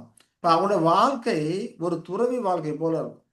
கிறிஸ்துக்குள்ள நம்முடைய தளபதி கட்டளைக்கிறங்க நம்ம சண்டையிடும் போது, அந்த மிலிட்டரி பேரட்ல இருக்கும்போது, அந்த பயிற்சி காலத்துல இருக்கும்போது, நம்முடைய வாழ்க்கையும் ஒரு துறவி வாழ்க்கை போல தான் இருக்கும். அப்ப இந்த துறவி வாழ்க்கை போல தான் இருக்கும்னா, அப்ப இதை மேற்கொள்றதுக்கு 3 காரியங்கள்ல நம்முடைய இருதயம் சார்ந்து இருக்கணும். நம்முடைய இருதயம் 3 காரியங்களை சார்ந்து இருக்குமானால், இந்த துறவி வாழ்க்கை இருக்கிறது நம்ம மேற்கொள்ள முடியும். என்ன காரியம்னு பார்த்தோம்னா, சண்டை போடுறோம் இல்லையா? பாவம், தப்பறை, சுயநலம், உலகத்தை எதிர்த்து நம்ம சண்டை போடுறோம். எதுக்காக இவ்வளோ சண்டை போடுறோம்? அப்படிங்கிறது நமக்கு தெரியணும். இல்லைங்களா? இவ்வளோ நமக்கு நெறைய நேரங்கள்ல பார்த்தோம்னா, மற்றவங்கள பார்த்தா தேரு, திருவிழா அப்படி சந்தோஷமா இருக்காங்க. டிவி, சினிமா, ட்ராமான்ட்டு எவ்வளோ செலவோ ஜாலியா இருக்கிறாங்க. நம்ம மட்டும் என்ன எப்ப பார்த்தாலும் இதையே பிடிச்சுக்கிட்டு இருக்கிறோமே! அப்படிலாம் கூட சில நேரங்கள்ல சாத்தான் எண்ணங்களை கொண்டு வருவான். அது முளைத்து எழும்பும். இல்லையா? அப்போ நம்முடைய வாழ்க்கையை பார்த்தோம்னா, எப்ப பார்த்தாலும் பைபிளே படிச்சுக்கிட்டு நெறைய பேர் அப்படித்தான் கேட்கறாங்க. என்ன எப்ப பார்த்தாலும் பைபிளே பார்த்துக்கிட்டு இது இருக்கிற அப்படின்ற மாரி ஒரு துறவி வாழ்க்கை போல தான் இருக்கும். உலகத்தானத்தோட சேர்ந்து உலகத்தனமான எந்த ஒரு சந்தோஷங்களும், எந்த ஒரு இன்பமான காரியங்களையும் அனுமதிக்காம, அவர்கள் இன்பம், சந்தோஷம்னு நினைக்கிற காரியங்கள் எல்லாமே பாவத்துக்கு வழிநடத்தக்கூடியதா இருக்குது. இல்லைங்களா? அதனால தான் நம்முடைய இன்பம், சந்தோஷம் எல்லாமே கர்த்தர் சித்தத்தை நிறைவேற்றுவதில இருக்கணும். எஷாயா கிறிஸ்து கர்த்தருடைய சித்தத்தை நிறைவேற்றுவதில களி கூர்ந்தார். தேவ சித்தத்திலே களி கூர்ந்தார். அதுபோல நாமளும் அதை களி கூறணும். அப்படிலாம் தேவசத்துல களி கூறும்படிக்கு இருக்கணும்னா, இந்த துறவி வாழ்க்கையை மேற்கொண்டு இருக்கணும்னா, நம்முடைய இருதயம் 3 காரியங்களை சார்ந்து இருக்கணும். அது எதுக்காக சண்டை போடுகிறோம் அப்படிங்கிறது நமக்கு தெரியணும் இல்லையா? அது மட்டும் இல்லாம, தேவன் நமக்கு சண்டை போடுறதுக்கு கொடுத்திருக்க எக்யூப்மெண்ட் என்ன? இல்லையா? எக்யூப்மெண்ட் என்னன்னே தெரியலன்னா எப்படி சண்டை போட முடியும்? அத பத்தி தெரிஞ்சுக்கணும். அதே போல சண்டை போட்டு ஜெயிக்கும்போது நமக்கு கிடைக்கிற சன்மானம் என்னங்கிறது தெரிஞ்சிருக்கணும். அந்த சன்மானத்துல சந்தேகமே வரக்கூடாது. சந்தேக மனம் இருக்கக்கூடாது. இந்த 3 காரியங்களும் நம்முடைய மனம் சார்ந்து இருந்ததானால், நம்முடைய வாழ்க்கை துறவி வாழ்க்கையாக இருக்காது. ஒரு சந்தோஷமான ஒரு வாழ்க்கையா இருக்கும். சன்மானம் இல்லையா? ஓட்டப்பந்தயத்துல ஓடுறாங்க. ஓடுறவங்க என்ன பண்ணுவாங்க? காலையில எழுந்திருப்பாங்க. ட்ரெய்னிங் எடுப்பாங்க இல்லையா? அவங்கலாம் அதிகாலமே எழுந்திருக்கக்கூடியவர்களா இருப்பாங்க. எதற்கு? சன்மானம். இப்ப எதுக்காக நம்ம இப்படிலாம் ட்ரெய்னிங் எடுக்கிறோம், சண்டை போடுறோங்கிறது அவங்களுக்கு தெரிஞ்சிருக்குது. இல்லையா? அதே போல ஓடுறதுக்கு என்னென்ன தேவை, அதற்கு என்னென்ன சத்தான ஆகாரங்கள் சாப்பிடணும் போகணும், அதற்கு என்னென்ன எக்யூப்மெண்ட்ஸ் வேணும், ஓடணுமா நமக்கு ஷூ வேணும், கிளவுஸ் வேணும், இது எல்லாமே அவங்களுக்கு தெரிஞ்சிருக்கு. இதெல்லாம் கொடுத்துருக்காங்க இல்லையா? அதே போல ஜெயிப்போம் அப்படிங்கிற நம்பிக்கை இருக்கும். அதெல்லாம் இருந்தா தான் அவங்க இந்த காரியங்கள்லாம் ஓடுவாங்க. அதுபோல நாம தளபதி கட்டளைங்க இலங்க சண்டை போடணும். ஒரு துறவி வாழ்க்கை போல இருக்கும். அதெல்லாம் மேற்கொள்ளணும்னா நம்முடைய இருதயம் இந்த 3 காரியங்களை சார்ந்து இருக்கணும். இல்லையா? சன்மானம் பார்த்தோம்னா, தேவன் நமக்காக ஆயத்தம் பண்ணியிருக்கிறவைகளை கண் காணவும் இல்லை, காது கேட்கவும் இல்லை, அவருடைய இதயத்தில் அது தோன்றவும் இல்லை. இல்லையா? தேவன் நமக்கு கொடுத்திருக்கிறது எல்லாமே 100 மடங்கு சொல்றார். இம்மையிலே 100 மறுமையிலே நித்திய ஜீவனும் பெறுவாய் அப்படிங்கிறப்போ, அதோட காரியங்கள் எல்லாம் முழுமையா நமக்கு தெரியல. தெரியாதனால அதோட மேன்மை, உயர்வு நாம அறியல. அப்படிப்பட்ட காரியங்கள்ல நம்ம சந்தேகம் வராதபடிக்கு நாம அது கிடைக்கும், அடைவோம் அப்படிங்கிறத நாம இருக்கணும். அப்ப இந்த காரியங்களை அறிந்து சண்டை போட தயாரா இல்லைன்னா கஷ்டமான சூழ்நிலைக்கு போயிடும். கர்த்தருடைய பிள்ளைகள் தேவனுக்கென்று பிரதிஷ்டை பண்ணியிருக்கான். இந்த காரியங்கள் எல்லாம் அவருடைய மனம் எதிய சித்தத்துல நடக்கும். மனம் எதிய சித்தம் நடக்கும்போது சண்டை நடக்கும். அந்த சண்டை போடணும்.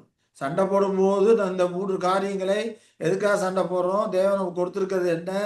சன்மானத்துல எந்த ஒரு சந்தேகம் வரக்கூடாது. இந்த காரியங்களிலேயும் நம்ம இதயம் சார்ந்திருக்கணும். அப்படி சார்ந்திருக்கும் போது நாம ஜெயிக்க முடியும்.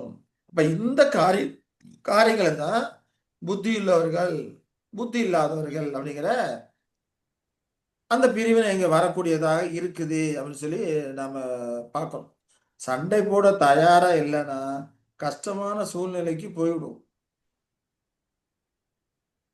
அதே போல தேவன் நமக்கு கொடுத்துருக்க எக்யூப்மெண்ட்ஸ், அந்த எக்யூப்மெண்ட்ஸை நாம சரியான விதத்துல பயன்படுத்தக்கூடியவர்களாக நாம இருக்கணும். எக்யூப்மெண்ட்ஸை சரியான விதத்துல பயன்படுத்தக்கூடியவர்களாக நாம இருக்க வேண்டும். அதே போல நீதி நீதி என்னும் மார்க்கவசம் எபேசியர்ல சொல்லும்போது நீதி என்னும் மார்க்கவசம் அப்படிங்கிறாரு. அதே ஒண்ணு ரட்சிப்பு என்னும் தெசலோனிக்கேயர் தலை சீராவையும். நீதிங்கிறது என்ன? நீதி என்னும் மார்க்கவசம் இல்லைங்களா? ம். அதே போல 1 தெசலோனிக்கேயர் 5:8 படிங்க.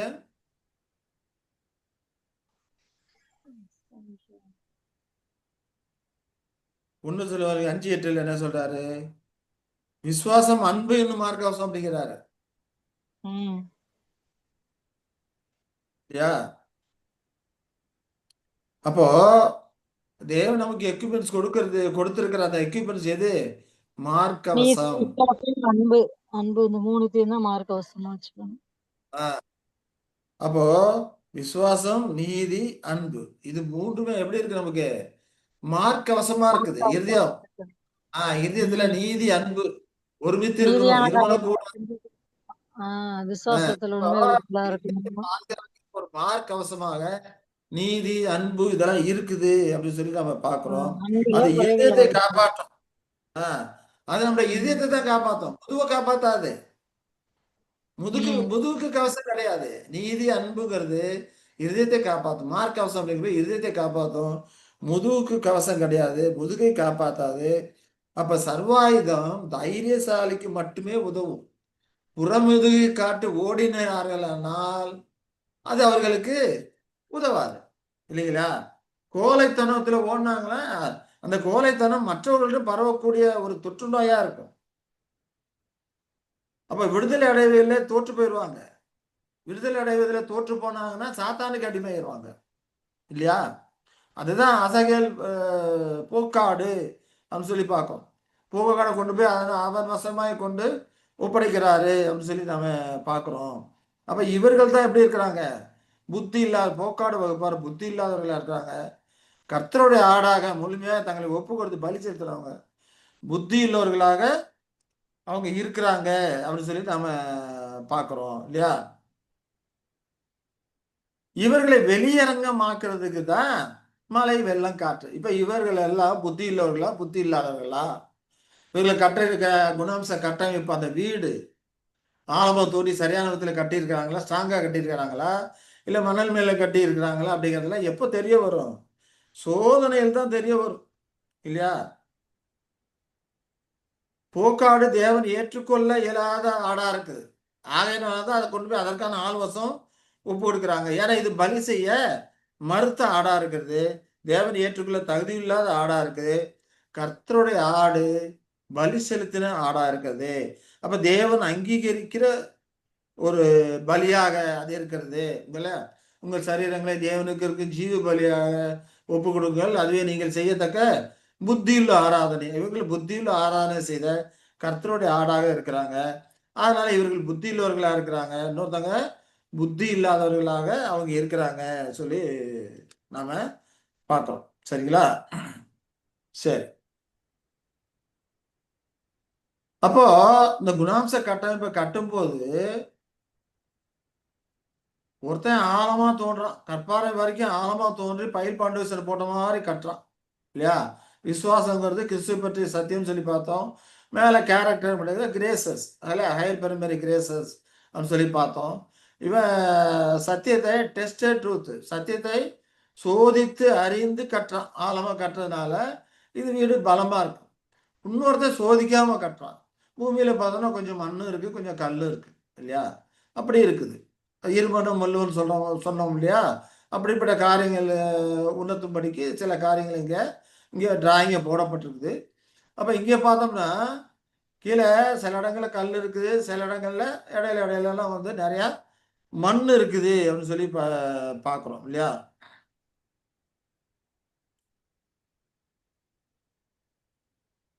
இப்ப இங்க பார்த்தோம்னா தேடாம இருக்கிற நிலையிலேயே இங்கே கட்டுறான். அன்டெஸ்டட் இல்லையா? மண்ணில் இங்கே மண் இருக்கு, மண்ணு கூட சில இடத்துல கல் இருக்குது, ஆனால் பரிசோதிக்கல. அன்டெஸ்டடு. இந்த மண்ணுங்கிறது டெஸ்ட் பண்ணாத காரியங்களா இருக்குது. இந்த சில இடத்துல கல் இருக்குது, இங்கே டெஸ்ட் பண்ண சத்திய காரியமா இருக்குது. அப்போ அநேகர் வந்து சில சத்தியங்களை பரிசோதித்து இது சரி அப்படின்னு ஒத்துக்கிறாங்க, சில காரியங்களை பரிசோதிக்காம இருக்கிறாங்க. அப்ப இவர்களான இருமனம் உள்ளவர்களாக இருக்கக்கூடியவர்களா டபுள் மைண்டடா இருக்கக்கூடியவங்களா இருக்கிறாங்க.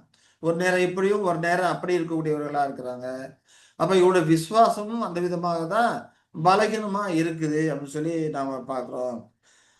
அப்ப நிச்சயமா இது உண்மையான விசுவாசமா இருக்காது.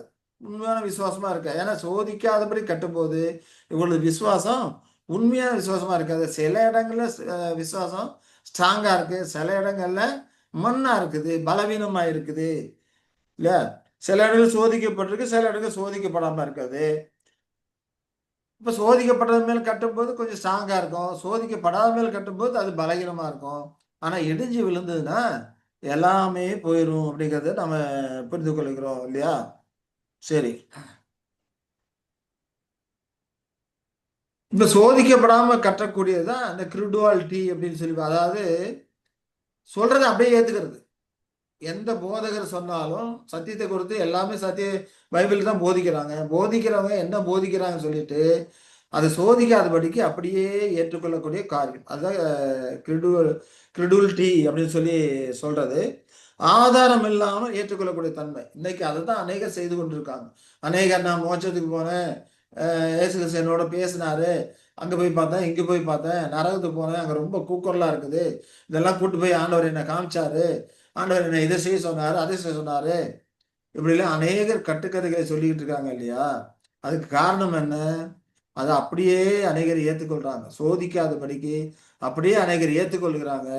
அப்படியே அநேகர் ஏற்றுக்கொள்ளும் போது அது என்னது? அவ்வளவு விசுவாசம் பலகீனமாக மணல் மேல் கட்டின இது ஆதாரம் இல்லாமல் கட்டக்கூடிய ஒரு காரியமா இருக்குது. அதே சமயத்துல சில காரியங்களை படிச்சு பார்த்து புரிஞ்சுக்கிறாங்க. அப்ப அது வந்து கொஞ்சம் ஸ்ட்ராங்கா இருக்கு. ஒரு இடத்துல ஸ்ட்ராங்கா இருக்கு, இன்னொரு இடத்துல பலகீனமா இருக்கு. இன்னொரு இடத்துல ஸ்ட்ராங்கா இருக்கு, இன்னொரு இடத்துல பலகீனமா இருக்கு அப்படின்னு சொல்லி பாக்குறோம் இல்லையா? அப்ப இதன் மேல கேரக்டர் கட்டும்போது அந்த கேரக்டர் கட்டுமானமும் அது போலதான் இருக்கும். சில கேரக்டர் ஸ்ட்ராங்கா இருக்கும், சில கேரக்டர் பலகீனமா இருக்கும். ஆனா எல்லா கேரக்டருமே ஸ்ட்ராங்கா இருந்தாதான் பில்டிங் நிற்கும். ஏதாவது ஒரு இடத்துல பலகீனமா இருந்தா கூட அது என்ன பண்ணிடும்? குடுங்கிட்டு போயிடும் இல்லைங்களா? அப்போ இந்த பில்டிங் மேல கட்டக்கூடிய அந்த கட்டுமான பொருள்களும் சில பலகீனமான கட்டுமான பொருள்களை காட்டுறாங்க. அது கேரக்டர் கூட ஃபால்ட், தவறுகளை குறிக்கக்கூடியதா இருக்குது. இன்னொன்று கேரக்டர்ல இருக்கக்கூடிய கிரேஸ் ஸ்ட்ராங்கா இருக்குது. கேரக்டர்ல இருக்கக்கூடிய அந்த கிரேஸ் கிருபை நயங்களை குறிக்கக்கூடியதா இருக்குது. அப்ப ஹையர் கிரேஸ்ல சில இடம் ஸ்ட்ராங்கா இருக்கு, சில இடம் பலகீனமா இருக்குன்னா அப்போ அது என்னது? பரீட்சைக்கு நில்லாது. அப்ப புத்தி இல்லாதவர்கள் கட்டினது இப்படி கலப்படமான ஒரு கட்டடமாகவும் அது இருக்கக்கூடியதா இருக்குதுன்னு சொல்லி பார்க்கிறோம். கட்டியவர்கள் எப்படி கட்டியிருக்கிறார்கள் அப்படிங்கிறது தேவனுக்கு தெரியும். அது சுவிசேஷத்திலும் புத்தி உள்ளவர்கள் புத்தி இல்லாதவர்கள் இருக்கிறாங்க. ஆனா புத்தி உள்ளவர்கள் புத்தி இல்லாதவர்கள் அப்படிங்கிறது எப்ப வெளியே தெரிய வருது? எப்பிஃபனி காலத்துல சோதனைகள் அந்த பரீட்சை வரும்போதுதான் தெரிய வருது. பெருமழை, மழை, வெள்ளம், காற்று அது வரும்போதுதான் தெரிய வருது. அப்ப பரீட்சை யாருக்காக? வீடு கட்டுனவங்க எப்படி கட்டியிருக்காங்கன்னு அவங்க தெரிஞ்சுக்கிறதுக்காக தான் பரீட்சை. தேவன் தெரிஞ்சுக்கிறதுக்காக பரீட்சை கிடையாது. தேவன் இதயங்களை ஆராய்ந்து அறிகிறார். ஆகினா அவங்க கட்டும்போது எப்படி கட்டுறாங்க எல்லா காரியமும் அவருக்கு தெரியும். இந்த சோதனைகளை வர அனுமதிப்பது கட்டி இருக்கிற ஒவ்வொருத்தனும் தன்னுடைய கட்டுமானம் எப்படி இருக்குது, நிக்குதா விழுந்து போகுதா அப்படிங்கிறது அவன் அறிந்து கொள்வதற்காக தான் அந்த சோதனை வருகிறது அப்படிங்கிறத நம்ம புரிந்து கொள்கிறோம். அது எபிபனி காலத்துல அது தெரியக்கூடியதாக இருக்குது. சரி, இப்போ இது வரைக்கும் நாம என்ன பார்த்தோம்? விடுதலை அப்படிங்கிற காரியத்தை குறித்து பார்த்தோம். பரிசுத்தமாகுதல் அப்படிங்கிற காரியத்தை குறித்து பார்த்தோம். விடுதலை அப்படிங்கிற காரியத்தை குறித்து நாம பார்த்தோம். மணி ஆச்சு, நானும் கவனிக்கல. சரி. இப்ப மீதம் இருக்கிற காரியங்கள்லாம் கர்த்தர் சித்தமானால் நாம அடுத்த வாரம் இதை குறித்து நாம தொடர்ந்து பார்க்கலாம். அன்பின் தேவன் நாமே நம்ம ஆசீர்வதித்து வழிநடத்துவாராக. ஆமென். இதுல ஏதாவது கேள்விகள் இருந்தா கேளுங்க. இல்ல நல்லாவே புரியுது, இல்ல ஒண்ணு கேள்வி இல்ல. சரி, இப்ப வந்துட்டு இப்ப இவங்கள வந்துட்டு புத்தி உள்ளவங்க புத்தி இல்லாதவங்க இப்ப நம்மளே வந்து எப்படி ரெண்டு விசுவாசத்தில் உண்மை உள்ளவர்கள் உண்மை இல்லாதவர்கள்னு பிரிக்கலாமா? இதுலயும் புத்தி உள்ளவர்கள் புத்தி இல்லாதவர்கள் அப்படிங்கிறப்ப இதே கேட்டகரி தான். நமக்கும் அதே அவங்களுக்கும் உள்ள கேட்டகரி தான். வித்தியாசம் என்ன? அவர்கள் புது சிருஷ்டி. ம். சரிங்களா? நம்ம புது நாம மனுஷன். கிறிஸ்து. அவ்வளவுதான். அதுலதான் வித்தியாசம். மீதி சரி, எல்லாமே ஓகே. ஒண்ணுதான். ம். அவர்களுக்கு கட்டுமானம் கட்டுற காரியங்கள் எல்லாமே அவர்கள் ஹையர் பிரைமரி கிரேசஸ்ல வளர்ந்து போல நாமளும் வளரணும். நாமளும் குணப்பண்புகள் பேலன்ஸ் பண்ணணும். நாமளும் குணப்பண்புகள் படிக்கப்படுத்தப்படணும். இது எல்லாமே இருக்குது. ஆனால் நாம பெறக்கூடிய அந்த காரியம் இல்லையா, நமக்கு இருக்கிறது கிறிஸ்துக்குள்ளான புது மனுஷன் நம்ம உருவாகி கொண்டு இருக்குது. ஏன்னா பெசிலிய காலத்துல பார்த்தோம்னா நாம வந்து ஆதாமின் பிள்ளைகளா இருக்க மாட்டோம், கிறிஸ்துவின் பிள்ளைகளா இருப்போம். ஆதாமின் பிள்ளைகளா இருந்தா நாம் கிறிஸ்து நம்ம தம்முடைய மீட்கும் பலி கிரயத்தை கொடுத்து விலைக்கு வாங்கிட்டாரு. இப்ப நாம இல்லாம கிறிஸ்துவின் பிள்ளைகளா இருக்கோம். அப்ப இந்த காலகட்டத்துல ஆண்டவர் நமக்கு இப்படிப்பட்ட சத்திய காரியங்களை கொடுத்து சத்தியத்தை வளர்வதற்கு தேவையான ஆவி வார்த்தை பரிபாலனம் இதெல்லாம் கொடுத்திருக்கிறார். அப்படின்னா நமக்குள்ள கிறிஸ்துக்குள்ளான அந்த புது மனுஷன் உருவாகி கொண்டு வளர்ந்து கொண்டிருக்கிறான். அது படிக்கப்படுத்த நிலைக்கு நாம கொண்டு போகும். அதனால புது சிருஷ்டி புது மனுஷன் இதுலதான் நமக்கு வித்தியாசம். மற்ற காரியங்கள் எல்லாமே சேம் தான். Okay sister. Okay. God bless you. வேற ஏதாவது கேள்வி இருக்குங்களா? சரி, நாம இதோட இல்ல. முடித்துக் கொள்ளலாம். சரி, ஓகே, இதோட முடித்துக் கொள்ளலாம். மீதம் இருக்கும் காரியங்களை அடுத்த வாரம் நம்ம தொடரலாம்.